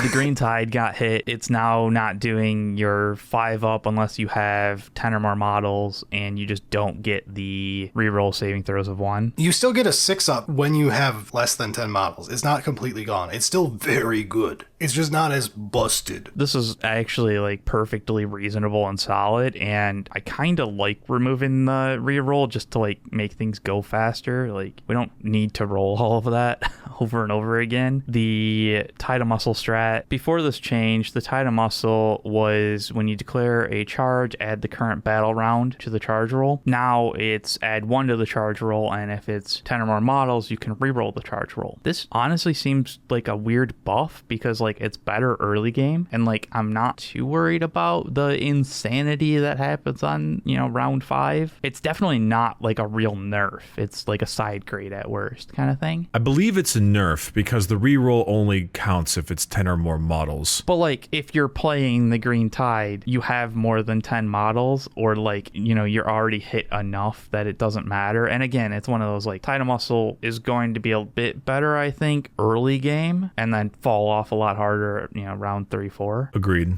Because like round 1, you get an additional reroll your charge. Round 2, you lose 1 to the charge roll, but you can reroll the charge if you're still at 10 or more. It's an upgrade battle round 1, like a side grade, I think 2 and 3, and then a flat nerf 4 and 5. The Go Get 'em stratagem was nerfed. Before it was just you can move 6 inches. Now you have to roll a d6 to move that much, which is how Orks should have been. The consistency that Go Get 'em had was not right at all. And then, all right, Mega Knobs. You had your Feel No Pain 4-up. It's now a 5-up. Yeah, they also got a point update, and at one point, someone was sarcastically mentioning that Mega Knobs go up to like 400 points, and I was like, with the current Mega Knob, I think you would still take that. So them going to a 5-up is why they are not a billion points. I'm not a huge fan of when they do these like double nerf kind of things, but considering what I would have balanced them at, this came out fine for them. It's probably still fine. If you were not not abusing Green Tide, which it'll still be fine, by the way, but if you were not like full on abusing it, and you were not abusing how broken Meganops could be, you really didn't get touched. Like, it's still a fucking good codex. Yeah, there were a couple point things, but like none of them were that bad, and they also didn't touch the Storm Boys, which is wild to me. If you were playing like Dread Mob, you don't care. You're just as good as you were. Yeah, like you would still bring some Meganobs probably, or honestly, there's Boss Necrot swinging around a little bit just because you had the points, but generally, Orks are still really strong, and the Green Tide's just in the same league now as the other ones. Brad, do you remember when you and I were chatting and we said that Orks feel like this is going to be a problem in 4 different categories? It seems that with their nerfs in very specific, each individual category, I feel as if we were mostly correct, and it feels good to be validated. I think we only got 2 of them, and next data slate we may find a 3rd. I imagine that there's still going to be some nerfs to happen in the next data slate, but I think it's probably points-wise, not like fundamental rules. All right, let's move into Spacemen proper. As we said, the Impulsor Repulsor thing. They also had some changes to enhancements, so the target augury web is no longer an aura, and you basically choose at your command phase which one you want to do it, and it lasts until your next command phase. And that's the same thing for Master Machine War enhancement. It's no longer an aura. At command phase you choose, and it stays until the next. So. And Mercy and Weakness is now 2 CP. Basically, what I read out of this in the point updates is stop playing Ironstorm, stop it, is all GW is saying. I do agree with some of the complaints I saw to Space Marine players of like, then give us other detachments that are on the same level as it, because Firestorm sounds like a good one to go to until you remember Assault doesn't work with the new action system, so it's less of a bonus than it used to be, and it was already outclassed by Ironstorm by several orders of magnitude. So it's like, we'll see where Space Marines end up. It may be a case where in 12 weeks they're actually in need of a pretty big buff somewhere. I feel like Vanguard and Gladius are still both pretty darn good, but then I look at like Anvil Siege Force and First Company and like, oh no. Well, and that's the thing though, is like, it's kind of always been this way with Space Marines though. Like, there is a way to play it good, but because so many Space Marine players play it, their army is this style, so they're going to play that no matter what. And when that isn't good, the win rate gets tanked. So, I mean, obviously they should buff the ones that aren't good, but they already did that, as long as you're willing to admit you're a furry. Dude, I love this change to Space Wolves. It is so cool. I am such a fan. Walking up to your buddy and saying, here's 6-up Field of Pain army-wide, deal with it. I love it. I honestly was confused by this rule because I thought you got one at the start anyways. I read it originally as that's how it played. It's insane that it wasn't before. You got no rule at all until you did something. At the start of the edition, I played a lot of Space Wolves and learned to love Murderfang, but what I learned more than anything is the Space Wolves attachment is adorable and is cute as Crusade rules, but is utter trash. It's been updated twice now because the first time changed it from end of battle round to each player's turn, or it was only your turn, or it was something, and it was basically impossible to ever trigger anything, so they changed that, and now it's just also one of them is turned on. So like, which one do you choose at the start? So Feel No Pain is obviously great. That's a solid one, yeah. However, the other two that I definitely see are Beast Slayer and Warrior Born, entirely for their stratagems. One of them being +1 AP and Lance on the charge, the other one being Advance and Charge. Ooh, Advance and Charge is strong. The 6-up Feel No Pain one gives you a 4-up Feel No Pain against Mortals and Psychic as your strat, which with the new dev change could be pretty saucy. But as far as I know, I feel like you could tack into it depending on who you're fighting. Is there any thought about like, I'm gonna choose one of them just because it's gonna be a pain in the ass to actually complete? Well, some of them are that way. The problem is most of them are that way. Like, we were playing in one of the games, I was playing against our friend who actually owns the Space Wolves. He played my army, and we were laughing because it was like literally impossible to complete 2 of them by the end of turn 2, just with how the game had gone. And then we realized that like I was never going to complete one in this game. I just didn't have a rule, just with the timing and all that on how it used to work. I would expect that you may turn one of them on, is like your baseline. You will pick one and then one other will probably turn on. All right. I feel like Saga Saga of the Bear is one of those. Have a character reduced to below half but not destroyed. It is like so hard to do that one. That's shocking to me. All of my characters always just take some damage, and then like, does Bjorn not go to under half? But the problem is you need the character to get there, and it'll be the last thing removed from a unit. Bjorn and Murderfang. Yes, in that case, when you're playing very fluffy, yes. But when you're actually trying to play like a legitimate list and playing like units with leaders, it's much harder to trigger this than you would think. It will be battle round 3 before this happens. I don't know. It sounds like list building failure.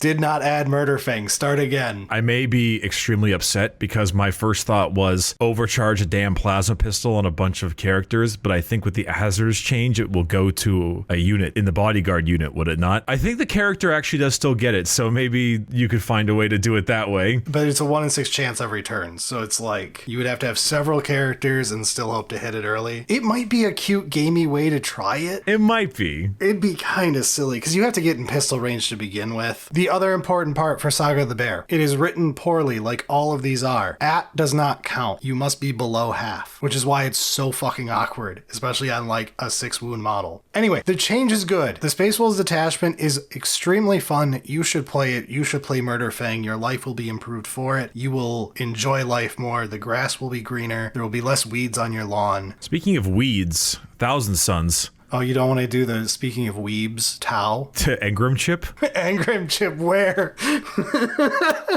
Anyway, yeah, Tau, no changes, so enjoy your Engram chips. Take them while they're expensive. Orangutan at the table, colored blue, like Tau, wear Engram Chip. All right, Thousand Suns. All right, Brad, you're up. This looks like we got murdered. We didn't. I mean, it real feels like a lot of those psychic things got kicked in the nuts. These are very stop being an asshole. So Cabal of Sorceries, a key one, is it flat out says you cannot use a model twice to be your Cabal target. That really hurts if you've got your enhancement on your character. Now you got to make sure you're leading a unit. And now on the second one, you're going to pick your sergeant of that unit who is also going to have the Psyker keyword. An important little change that will screw you over eventually, but it's fine. Twist of Fate changed horrendously for it, kind of, but now it's got corner cases where it's better, but those probably don't make it worth it. But anyway. It seems useless now. No, it's not. So the big one is it's in your shooting phase as it was intended to be. It was not designed for you to take a bunch of rubrics into melee and use it to destroy a tank, which is how it was getting used competitively sometimes. Right, because previously it was just select anything with an 18, and until the end of the phase, they don't get armor saving throws. Yes, at all. Yeah, it's just like you just don't get them, which is really strong. So you could use your rubrics in melee to just instant delete something, which was hilarious considering they have terrible melee profiles. Now its armor pen is increased by 2 for the attack. This still costs 9 Cabal points. And it's only ranged attacks, and it's only in your shooting phase, obviously. Yes. However, this does have some benefits. If things have like 3 up, no invul, and it's still doing 5s without any armor pen, like you can get AP 3 on your flamers. It's still going to be fine. And I know people were like, oh, in this one corner case, I found a way where it's better. And I was like, cool. Spiritually, the use case is about the same. About the same, but doesn't do as much for 9 Cabal points. If you were doing crazy shit with it, yeah, stop. Which, fair. It wasn't intended for that. What the hell happened to Doombolt? Doombolt is just wording update. People were arguing that Doombolt kills the caster because it didn't say that enemy unit. The second half is stop being an asshole. The first half is just you can't use it to target lone ops. Same thing as Grey Knights. Yeah, Doombolt is still very good. Nothing really changed. Interesting thing to note, though, that little excluding part does not exclude things that just get a no shoot me within 12, like a Phobos Librarian. Oh, it's just lone op that got called out. Yeah, so... We could be extra gamey assholes now. I guess it's more just to stop some kind of like shooting a Calidus assassin or something. But yeah, anyway. Temporal Surge. You can no longer triple move or quadruple move with Magnus. You stop it. You can only do it once per unit. So like, I guess I don't really get why that has the same call out, because like the army rule said you don't get to double up. Because we have Magnus who overwrites. Okay. And this targets a unit within 18 of the Psyker. You could have multiple Psykers target the same unit. Okay, fair enough. There was a whole bunch of, you could do very silly things that move like fucking 42 inches or something. That seems like it's a bit much, so yeah. It didn't really hurt how it was intended to be used. No, if you're using it normally, there's no change. The only one that's a real nerf, and it was handled with care, Exalted Sorcerer on Disc of Tzeentch. We no longer have my favorite tentacle hentai attack where you are just stuck with half move because I say so and then I can just dive back into cover. You now must do it in your shooting phase and only after you've shot your 18-inch flamer. So this is a much less gamey version of it, and it's subtract 2 instead of have. And that's the big one, I think, out of it, is it's only subtract 2 from move and charge as opposed to half, which it's not nothing, but it's a lot different. So this one is a big nerf. However, it was handled kindly because they did not just throw this out there as a screw this thing, stop using this rule and move on with their day. They lowered the cost of the unit to compensate. They knew they nerfed it, and it's like, look, this is a less bullshit version of this rule, to be frank. You can have this instead and we'll lower your points. And it's like, fine. So we got a ton of changes here that look scary, but it is very little that's going to affect anyone. Twist of Fate is probably the biggest change, other than, again, the Exalted Sorcerer one too. That's a real nerf. It's all in all totally fine. Just a slap on the wrist. Don't do the nonsense anymore. Yes. Tyranids, you got a mini ad mech. Not as hefty, but still. You have an army rule now. Look at that. So before it was always 3d6 on your battle shock, synapse, their bugs, there's a hive mind, all that good jazz. Oh yeah, definitely need that. Now you get +1 strength in melee if you are in synapse range. Reminder, Synapse monsters are always in Synapse range. Yes, so you are basically just adding +1 strength to a large amount of big monsters and small monsters near the big monsters, which in a statistical point of view means that it will sometimes give you +1 to wound in melee. I mean, that's a lot better than basically nothing. It's actually quite huge, especially for small bugs like Hormagaunts and Genestealers. Yeah, Hormagaunts is the biggest one to me just because it changes them from 3 to 4, which is a massive breakpoint on a lot of different models. And Hormagaunts tend to be targeting those. Now, Hormagaunts do have to be in Synapse range. They don't get it free like Synapse creatures do. But it's going to be very common that your Hormagaunts now are strength 4, which is great. Importantly to me personally, if you look at Tyranid monsters and you go, that thing is scary. Look, it just charged my dudes. And then they tell you their profile, you're gonna laugh. A lot of them are terrible.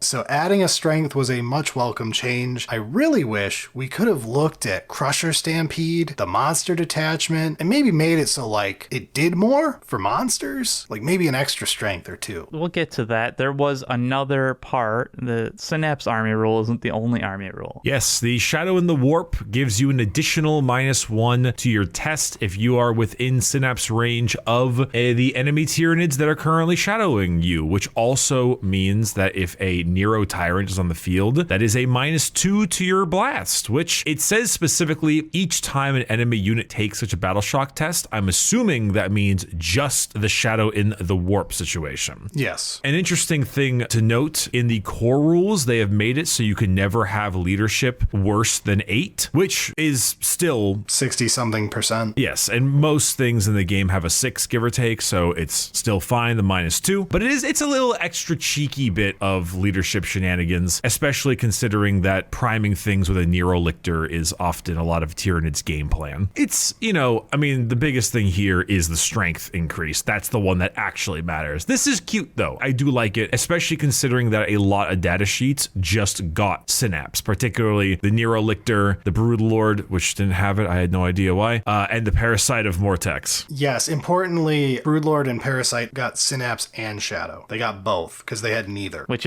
was dumb. The dumbest one was Neurolictor didn't have Synapse. Neurolictor, the giant brain one. I mean, they did add Synapse to those things. The Nero Tyrant also can now lead Zoanthropes, and the Mawloc, Raveners, and Trigon are Vanguard Invader. Which I'm kind of shocked they weren't to begin with, but... A lot of things were not keyworded correctly in Tyranids. Yep. Or they just forgot and thought that keywords didn't mean anything. My note was Vanguard Invader Invader on these is great. How about some more Harvesters? I was thinking the same thing. The 3 units. That is the next one that needs more. But back out of data sheets, we have detachments to talk about. It's true. Yes, Crusher Stampede makes it so that if you're not hurt, you get +2 OC, which is really dumb. It is dumb, isn't it? Well, I mean, it's nice that there's at least something for your healthy monsters. Plink a singular wound.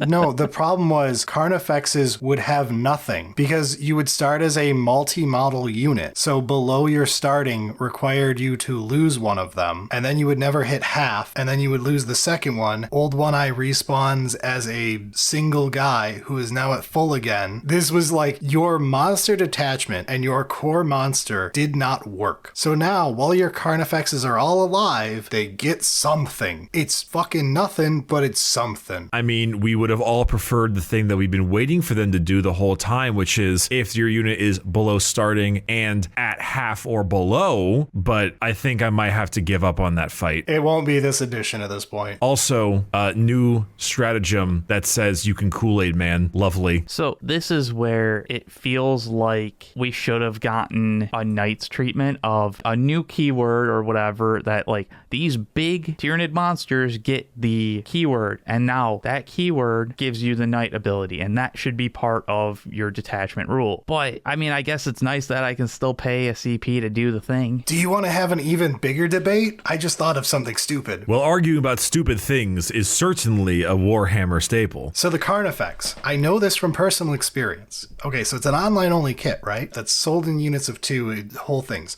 The Carnifex kit has 2 official base sizes, 60mm round and oval 107x70. You can, from GW, receive either. People have posted like 6 months ago pictures of getting 60 rounds in their Carnifex kit, and other people going, they changed those to the ovals, and they're like, I just got this from GW with these, and it's on the site that you can use either. So if your Carnifex is on an oval base and not a round base, now you need to pivot. But if it's on the too small by a long shot round base, you don't need to pivot. Yeah, but the Hive Tyrant gives an aura of lethal hits.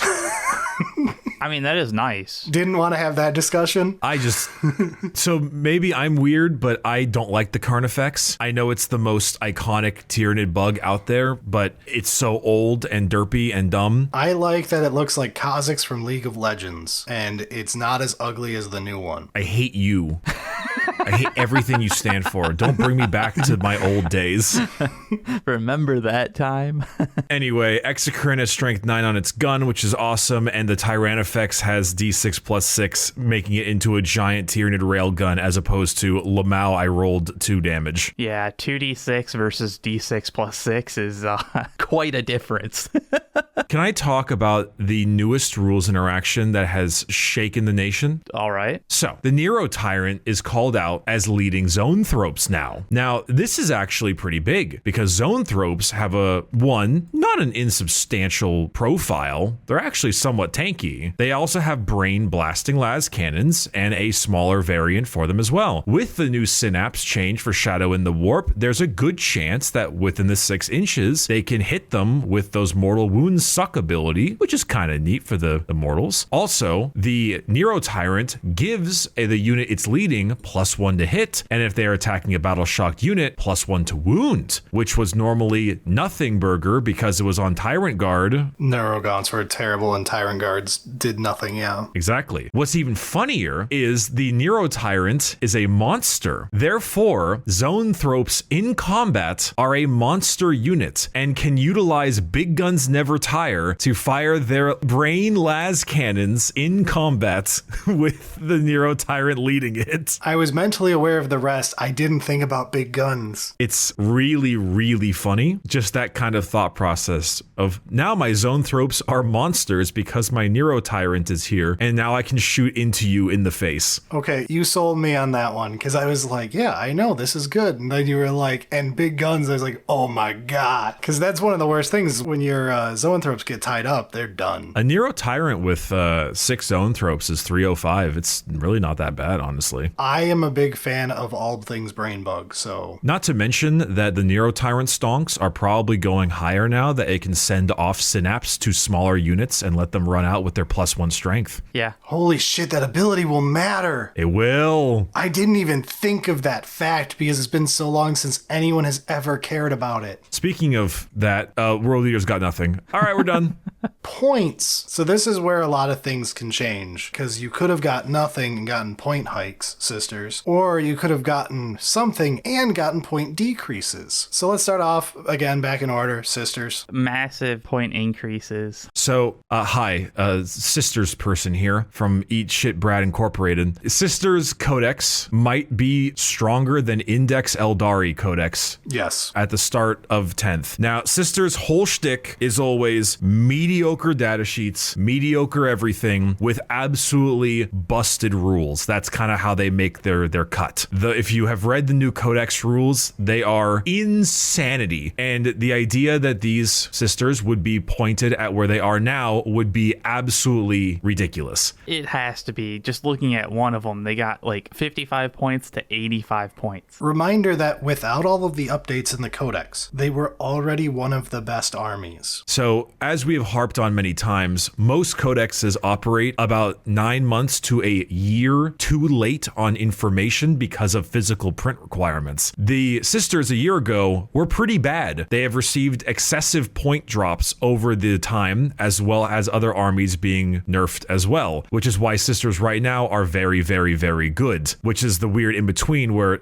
because they were bad, they received a bunch of buffs in the codex, but it were pointed in a way that would make them ludicrously overpowered. At the same time, with how expensive sisters are, as they are a post-2017 army, they cost way more money than they should. Them being better data sheets and better rules and costing more points is very good for you if you play sisters, because it means you don't need to field a $1,500 army. Sisters have, for the most part, been handled extremely well in the past 3 editions, with some caveats here and there, of course. This is better for everyone. The sheets are better, they're more fun, it's more dynamic, it's more interesting, and the army is cheaper. I cannot wait to get to Genestealer Cults with this hope in my heart. To give a slight thing for those who may not fully understand the difference, a squad of Repentia and a Palatine with 1 CP stratagem would kill a full squad of Mega Knobs on the 4-up Feel No Pain Wog turn in one go. Yeah, that's when I heard that same thing, and it's like, oh, that's fucked. Like, Mega Knobs are insane. So, As a reminder from a different angle, that new Sisters Combat Patrol, with all of these point hikes, still is not 400 points. That's actually wild. which, I mean, like, at the same time, though, I don't want sisters to become, like, elite tier of point costing things just because their codex is so cracked. They're kind of supposed to be a certain amount of, like, run up, charge, do your damage, and then probably die. They're supposed to be situated like AdMech, ideally, where it is below a Space Marine, but well above a Guardsman. Yeah. It's normal. It's the normal army. It's not elite, it's not horde, but much like AdMech, you know, sisters are in between. If you want to run them elite, you can. If you want to run them horde, you can, but for the most part, they sit in the middle. Honestly, my real equivalent would be a Xeno army, something like Necrons, where you're an everything all over the spectrum army. Yes, a little bit of all. Yeah, you've got your basic dudes who are trash tier, you've got your hyper elite unit over here, there's a Star God in the back, her name is Morgan Val, maybe not with her current rules, but last edition. I mean, just for the smallest taste of the difference that's been going on here, the Hospitaller confers a 5-up Feel No Pain to your squad of sisters, and that's all it used to do at 35 points. Now it does that, but it revives 1 model every single command phase, or D3 plus 1 models if you burn a miracle dice. That's why it's 50 points, not 35. That makes sense, yeah. The Imagifier would just give you a 4-up invul, but now it gives the unit, whatever unit it's attached to, a 2-up save and a 4-up invul, which is why it is 65 points from 35. Yeah. And we can go on to this forever, but I'll be here all day. Given the amount of changes happening, we have to see, like, actual games and how it plays out and, like, let it cool for a little while to figure out what's actually going to happen. Because, I mean, all these points increases sound good, but I don't know if it's enough on some of them or... It honestly could be overboard for a couple. Like, the Repentia went up 170 for 110 to 180. But honestly, it's a brand new codex, a huge change up. We won't know for a couple months. So let's rewind to what Brad said during the Necron segment about Forge World, and then look at the Custodes points. Don't do it. No matter how hard they try to make you, don't do it. Look, every Forge World unit is down in points. Would you like to buy a Forge World unit? I mean, the Telemon's down 20 points. Print yourself some Forge World units so that you feel less bad when you throw them in the dumpster later. Print yourself some Forge World units and then feel great when you eventually buy a Knight army and you get new basing scenery. Also, I've got a little reminder in the notes to thank the patron that put together a spreadsheet of the differences for me. Pay us money on patreon.com/solely-singleton, and you too can do work for Eric for free. Yep. All right, AdMech. That's a lot of point increases. I have a hot take. This isn't enough by a long shot. I don't think it is either. I think you're right. I am glad that they didn't go even harder all at the same time, though. They may be pretty cracked right now and might be above 50%. We will see. They were very bad. Number 2, it's still not enough because, like I was saying a few weeks back, my ideal AdMech is you balance them at a way where you have to increase their cost by 100% on every sheet. I don't think you understand how ridiculously expensive fielding this army is. With these point updates, with all of them, the AdMech Combat Patrol that just came out is less than 300 fucking points. It's $160 US. This is your giant discount box. It is at like the ratio of buying Guardsman full price.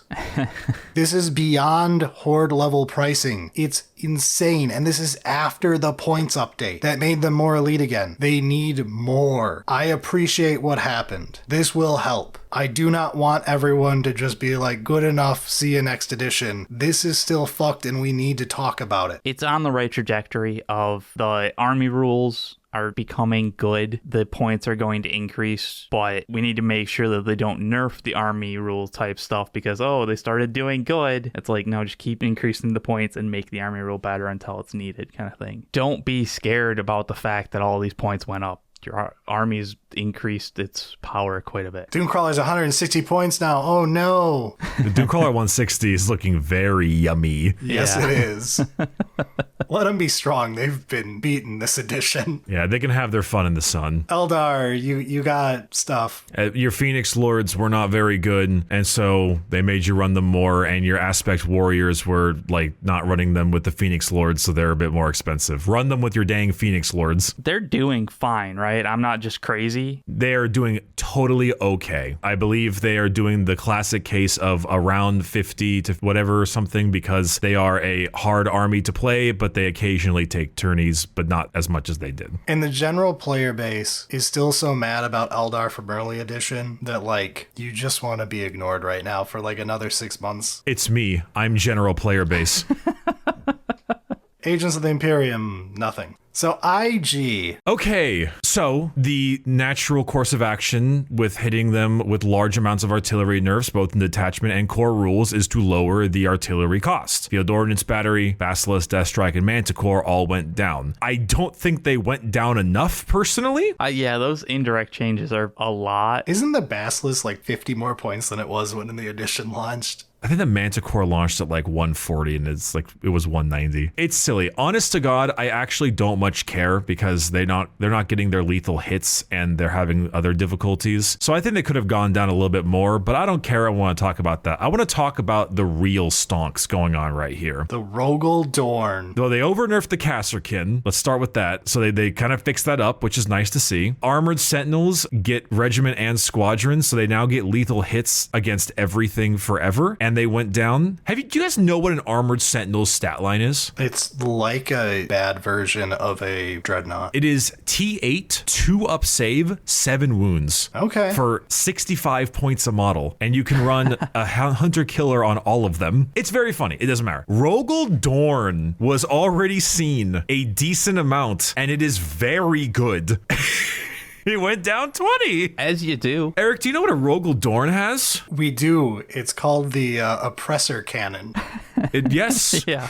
We found out the other week and I was giggling. Did you know it also has a pulverizer cannon, a coaxial auto cannon, 2 multi-meltas, 2 additional meltaguns as well? No, my eyes glaze over when I read IG data sheets. It does get to that point. The number one most commonly used phrase when your opponent is using a Rogel Dorn is, wait, is this still the Dorn? That's actually a good joke. All right, that's good. T12, 2 up, 18 wounds, and a once per battle blank a save is 240. 240, man. And you just gave it lethal hits against all vehicles and monsters. Buy now. Yeah, I was like, that one is a buy now, right? Invest. Reminder, never buy things because they are temporarily good. By the time you get them built and painted, they won't be. True, but the Rogel Dorn is the Rogel Dorn. This is your dad reminder. Oh, okay. On dad reminder stuff, though, like you might be half right, Brad. Do you know what just came in the mail 2 days ago? The Steinbeck airbrush just arrived 2 days ago. Ooh. Have you used it? I did, off of your guys' recommendation from your video. It's cheating. Dude, I used it. I was very much assuming it was going to be like, oh, this is just an Eclipse, but I paid more money. It is legitimately a great airbrush. It is absolutely cheating. It is insanity. It's so good. So maybe you will paint your Rogel Dorn in time. I mean, definitely get an airbrush if you're painting a Rogel Dorn. And don't have Eric paint a model for you. No, I mean, you can't anymore. All right, Space Marines, go.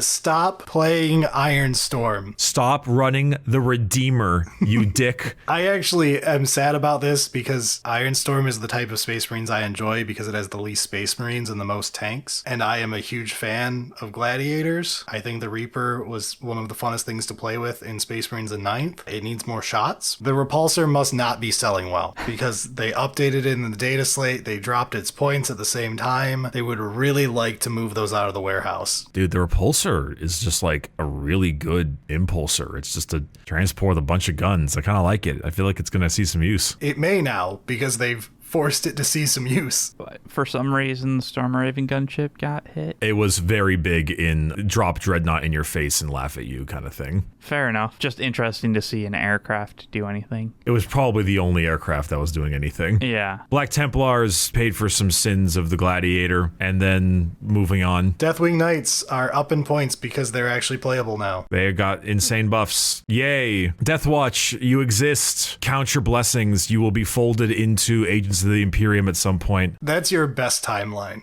Yeah. I mean, you could always be Harlequined, so... You just might. Space Wolves, stop playing wolves. Stop playing Wolf Jail. It's very mean and it hurts me. I feel like it's probably still fine, though. It's fine. When we play casually, they're not that much of a big deal because our local Space Wolf player was not playing like the whole meta loadout of everything. And yeah, I guess that's generally what I have in mind when I see it. Yeah, but... it will be fine if you were playing them casually. It's not that big a deal. Right. Chaos Knights. This may look like a bunch of stuff dropped in points, but don't worry, none of it means shit because all of these models are still unplayable. I take mild offense to the Despoiler. I love the Despoiler. I have double gun every variant you could ever imagine magnetized ready to go for 2 of them. It's still not going to be playable. I have slight pause as the new missions allow Titanic to shoot and do actions. The important part here is the only one you're going to play did not get a point change. That's fair. All the other ones are Forge World. Don't buy them. Do not buy the Forge World Knights. The Forge World Knights went down everywhere. Do not be stupid. Listen to what we just told you. I don't know, man. Buy low. So I don't know what I did wrong. I skinned 4 people, unlike the usual 6, and I just got points nerfs across the board, and I'm really upset about that. What have I done? You shouldn't have made an Adric video about how good your codex was. My codex was. GW watched Adric and went, oh shit, he actually put this on his lore channel. He was so excited. Get rid of this right now.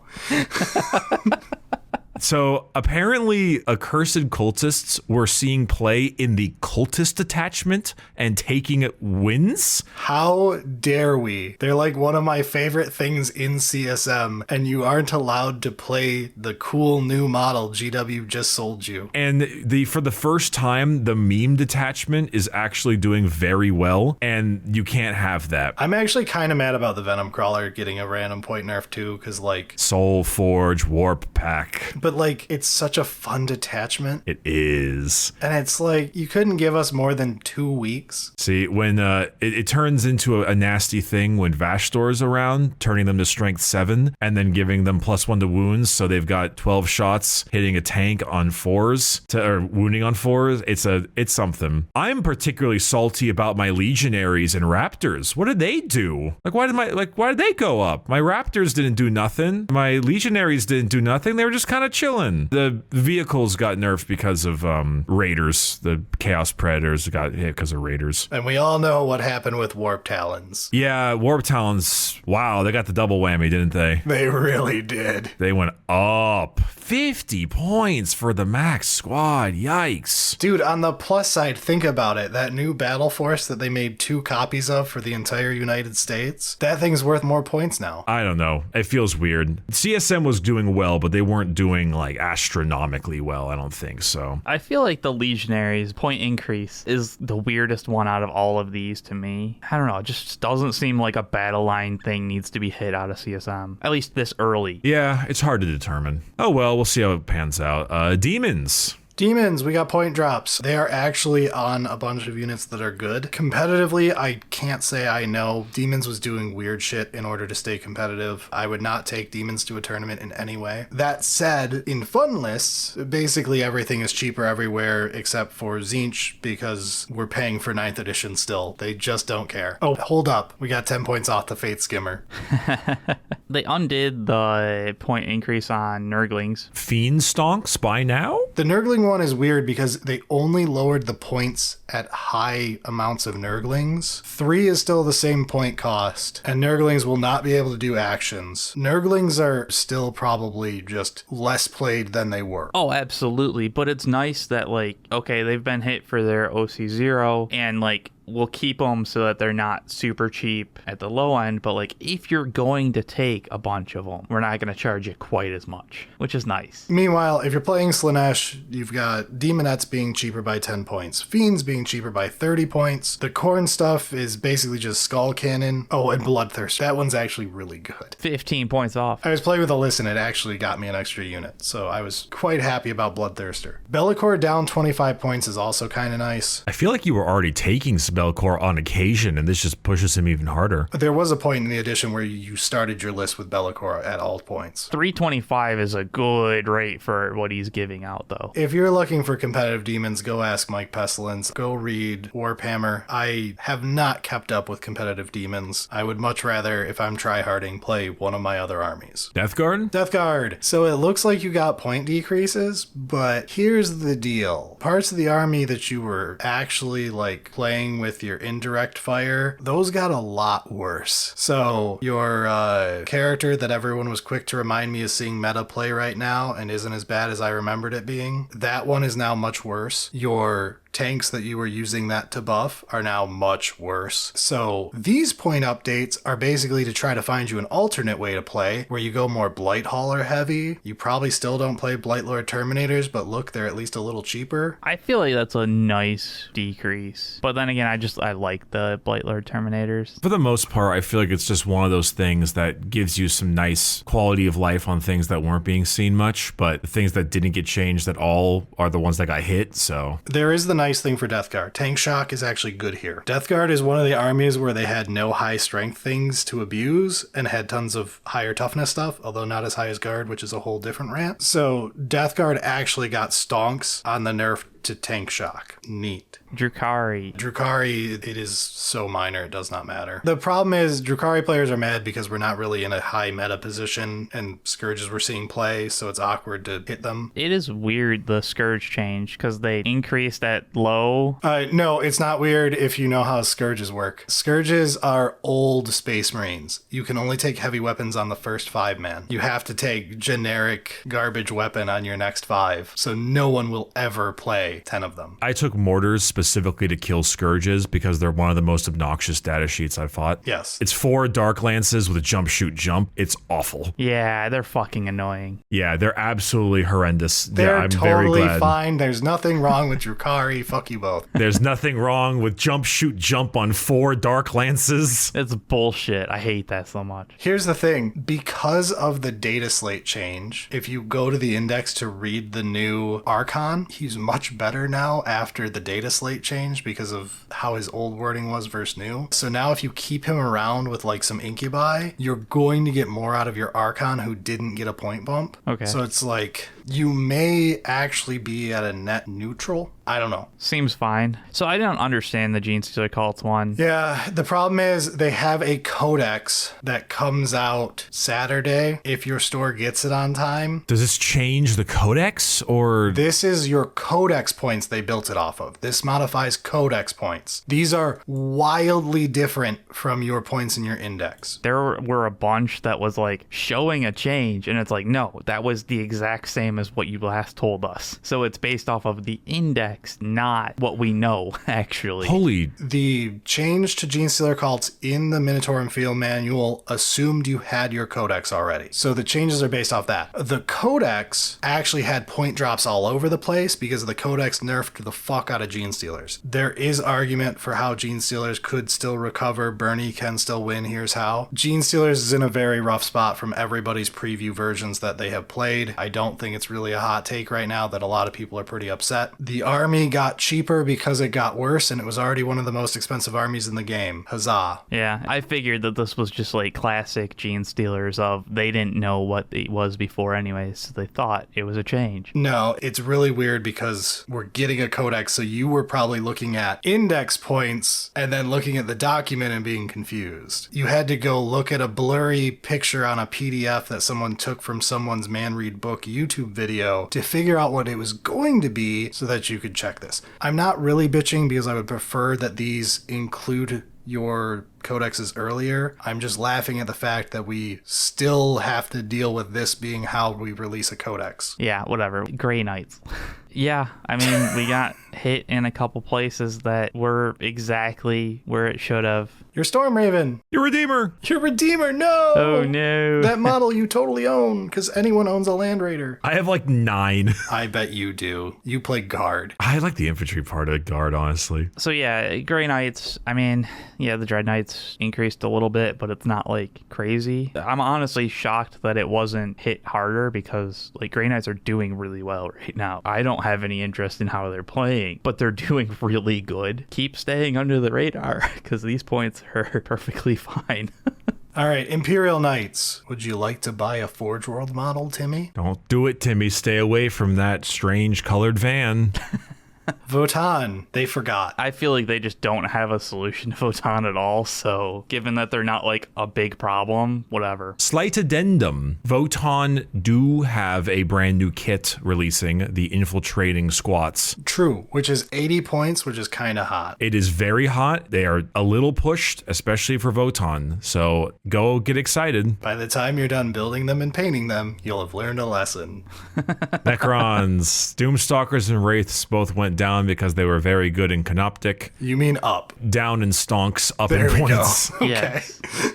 They increased point, but not like actually that much. Look, I get that we deserved it. We can move on. So, no, the dynasty didn't die for this. I'm not gonna lie, I really feel like the internal codex balance of Necrons is not particularly lovely. Warriors really could have gone down. I haven't done an episode on it because I felt really bad when it launched because AdMech launched next to it. And I kind of did a rant one episode about how I fucking hate the Necron Codex in 10th. But I look at the Necron Codex in 9th, and I look at AdMech that released next to it, and I could not complain, and it was very fucking annoying. But the internal balance of Necrons is awful. Now AdMech are getting their stuff. I want my warriors down 1 point per model. I want my Annihilation Barge to be better. You can ask for more than 1 point a model on warriors. I'll give you more than that, and I won't touch them. I actually don't know if they deserve more than than that. 20 points drop for a 20 brick seems like 200 to 180. I don't know. They do come back. Personally, I have beginning of edition mentality versus now, and I'm like, I don't want to fucking touch these things. Index warriors were way different. Yeah, anyway, Orks. Orks, the Meganobs got the double hit. They're still fine. I feel like they could have gone up 5, not 10, if they're getting the feel no pain change. They're still going to be okay. They absolutely could have gone up less points and it would have been better, I think. But you're going to still be happy when you play the Meganobs in a list that'll actually use them instead of just being like, I've got extra points. How about I put Meganobs in because they're bustoed? Or the reverse, where it was actually being done, where it was, I am starting my list, put Meganobs in, and then what do I want to play? Tell me what sin Snickrock committed. It's just too cheap for what he's doing. He's such a Chad. His new model's gorgeous. I'll still play him at 95. He's cool as shit.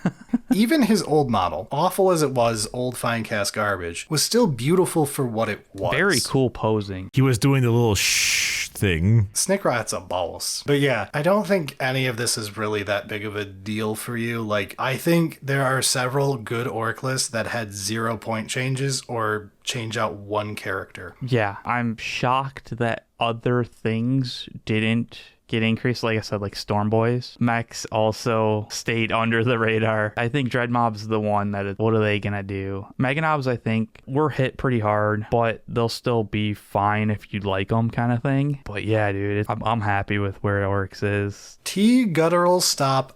Ow. I genuinely thought you had a stroke, and I know what you get now. No, it's every time. No, I do this constantly. I hate it. It's the worst because sometimes he like actually does like a stop, like, you know, ow. Ow. And I assume that it's a connection issue, right? Because, you know, we're on Discord and it's like, oh, fuck, he's got son of a bitch.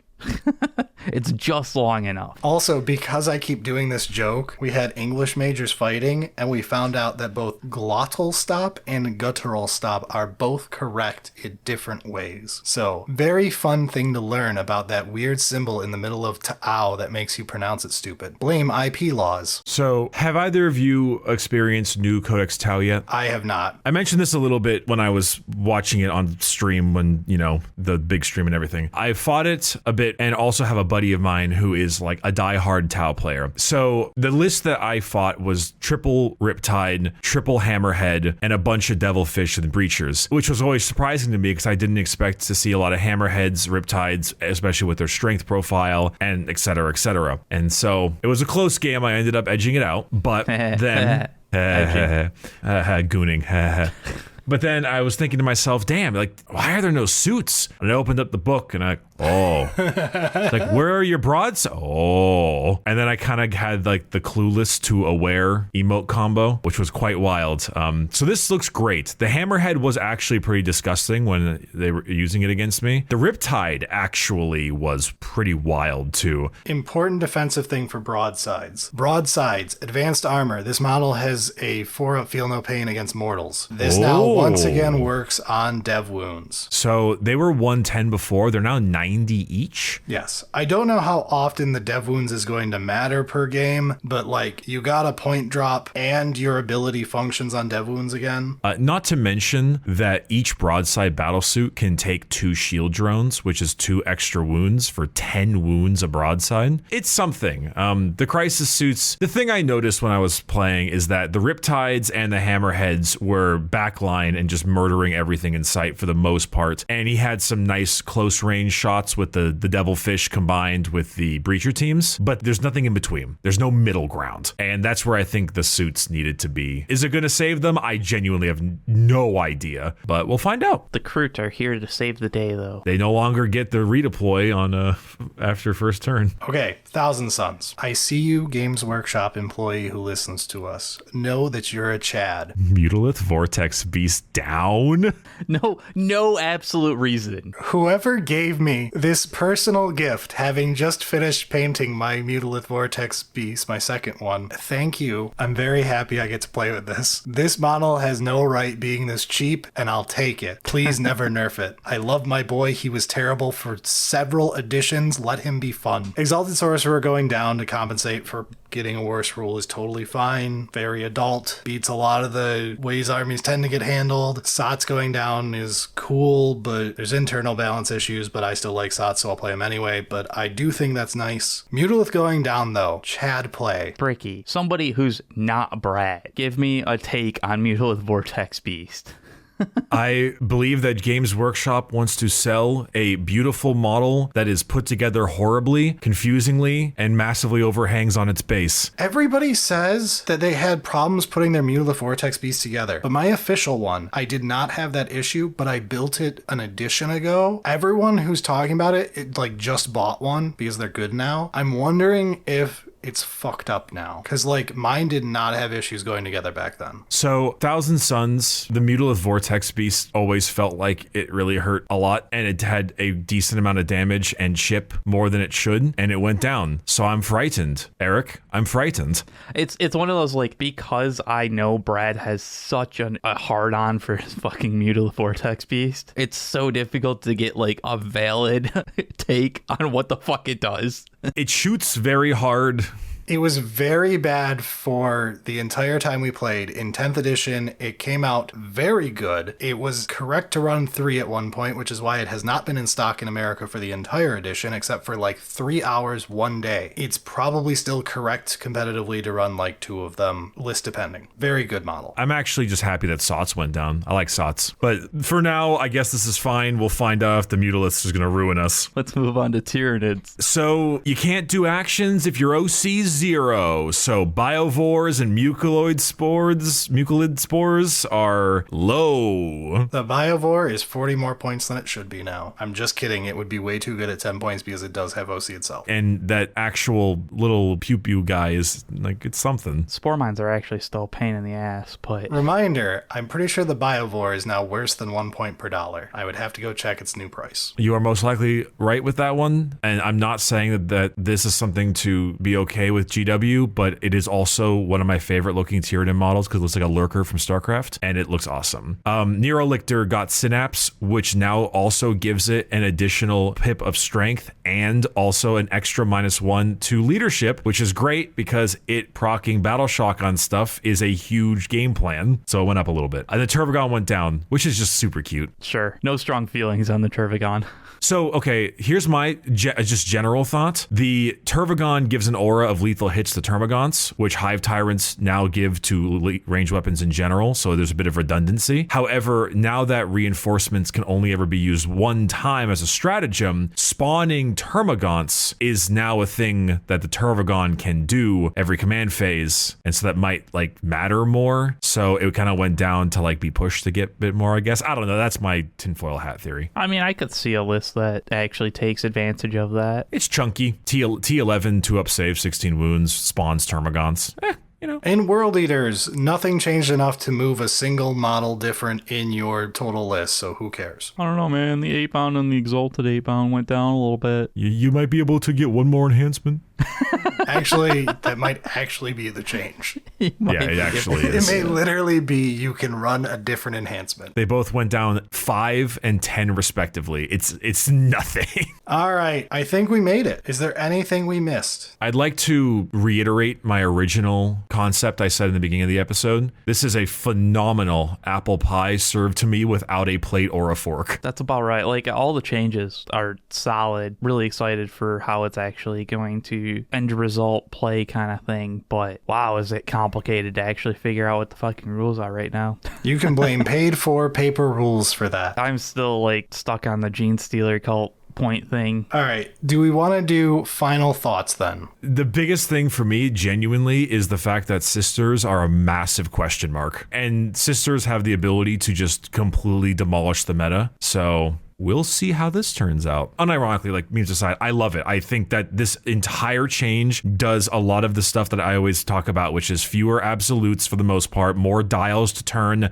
I mean, half of the entire game just got the ability to get basically 5 free CP and use those free strats on, or -1 CP strats on basically whatever. It's going to open up lots of new dynamic things, and also those abilities are on captains and stuff that run with infantry, which makes for healthier lists. So, I mean, it feels like we're in 10.5 in a really good way. And so I'm genuinely stoked. I have one negative thing because I always have to. This is a less about the data slate and more about 10th. Bricky, do you remember last data slate when you and I were talking and I mentioned about how it's almost been a year of the edition and you said, oh God, it feels like it's been much longer? I do remember that. It has been 1 year since the edition started as we record this. I believe by 6 days. It has been 1 year, and if you only have an index, you were bored a while ago if you play this game regularly. A lot of my armies only have indexes. I play a lot of armies to keep myself from growing bored. We desperately need everyone to get the Drukhari treatment. Drukhari only got it because our original one was so bad we had no detachment, but like, we desperately need variety. AOS, they clearly saw the problem with what happened with 10th edition. Everyone is starting indexes with 4 fucking detachments. That's fair, actually. You bring that up, and like, if Orks didn't have their codex, I would be in the same, like, fuck, I'm bored. I joke about, like, man, I can't wait to play a demon game again. It's like, seriously, I will play one. I'll play Greater Demon Spam, have a little fun with it, and then I will shelf it because I need a different detachment. The same is going to happen with other armies I've got. It's basically the state right now that kind of sucks. A solid over half the game is just sitting here holding the same 2 pieces of paper we've had for a year. It has nothing to do with the data slate itself. It's that I worry that we're all hyped about this data slate, and in 4 weeks, a lot of people are going to be bored again after they checked their 2 different lists they could build. I think you are 100% correct. For example, my CSM, of course, I'm happy about. I'm very excited to try Sisters out with the new stuff. I myself am personally excited to try Guard because that detachment is a new detachment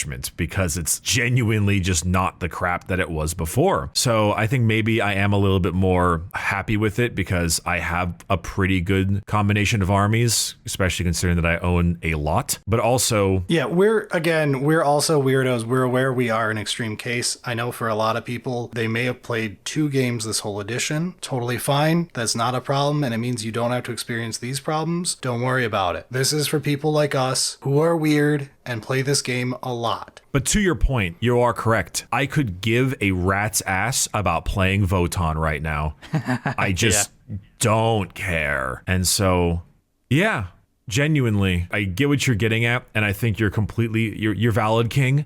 But it's depressing, and I don't want to be that for this like end of a very good data slate, but it's just after reading everything yesterday, I was very excited, and while we were getting ready to record today, I was thinking about all the things I'm going to try out, and I was done by lunch. And I was like, I'm going to play 3 games in the next 3 weeks, and then I guess I'm going to have to make sure Horde mode is really fun, because I don't know what else I want to do. Brad, do you own Space Marines? My brother does. I technically do now because of Alpha Legion, so yes. I was thinking about how the data slate, especially with the main core rule changes, stratagem changes, etc., CP changes, all of that, every single one of these affects Space Marines. Hazardous affects them because they like their plasma. Dev Wounds affects them because they do Dev Wounds, but they also take Dev Wounds, so mortal wound protection helps them. Lots of free strat stuff is huge for them. Pivots matter. Space Marines are affected by almost every single change, so it almost makes me want to like break out that airbrush and really get to work on my Space Marines because they feel like they have a lot of different army stuff from just the way the game works. Problem, I don't really enjoy playing Space Marines. I play them because I have a show about this game and I have to be able to talk to Space Marine players, but like... No, sure. I'm not referring to that specifically, but that's kind of where my mind goes, where like there's a lot more dynamic changes, you know? Yeah, you're correct. I would have to force myself in an arm twist to actually start playing Space Marines more regularly. But I mean, that does bring up a good point that like there are a lot of Space Marine players out there. So like you are getting a new feel from all of these core changes. You also have 13 detachments. Yeah. Correct. 3 of them just got buffed. Some armies are affected by a large amount of the core rules and stratagem changes more than others. And I think a lot of your armies, from what I could tell, haven't and don't have detachments. And that's like a double whammy of like, oh God, this is just another 6 months. I will find things that are fun. It's never a zero. It's just, I worry. But anyway, my one problem out of the way, we're good. All right, enough of that. Let's get out of here, though. It is time to go. Thanks for having me on, guys. Don't you worry. I got like 10,000 mats. I think we'll be okay. Prove him wrong. Yeah. Yeah. Prove me wrong. You're like, please make me wrong. I'll get rich. Drown me Make in my money. day. All right, that's it for us. Thank you. We're out.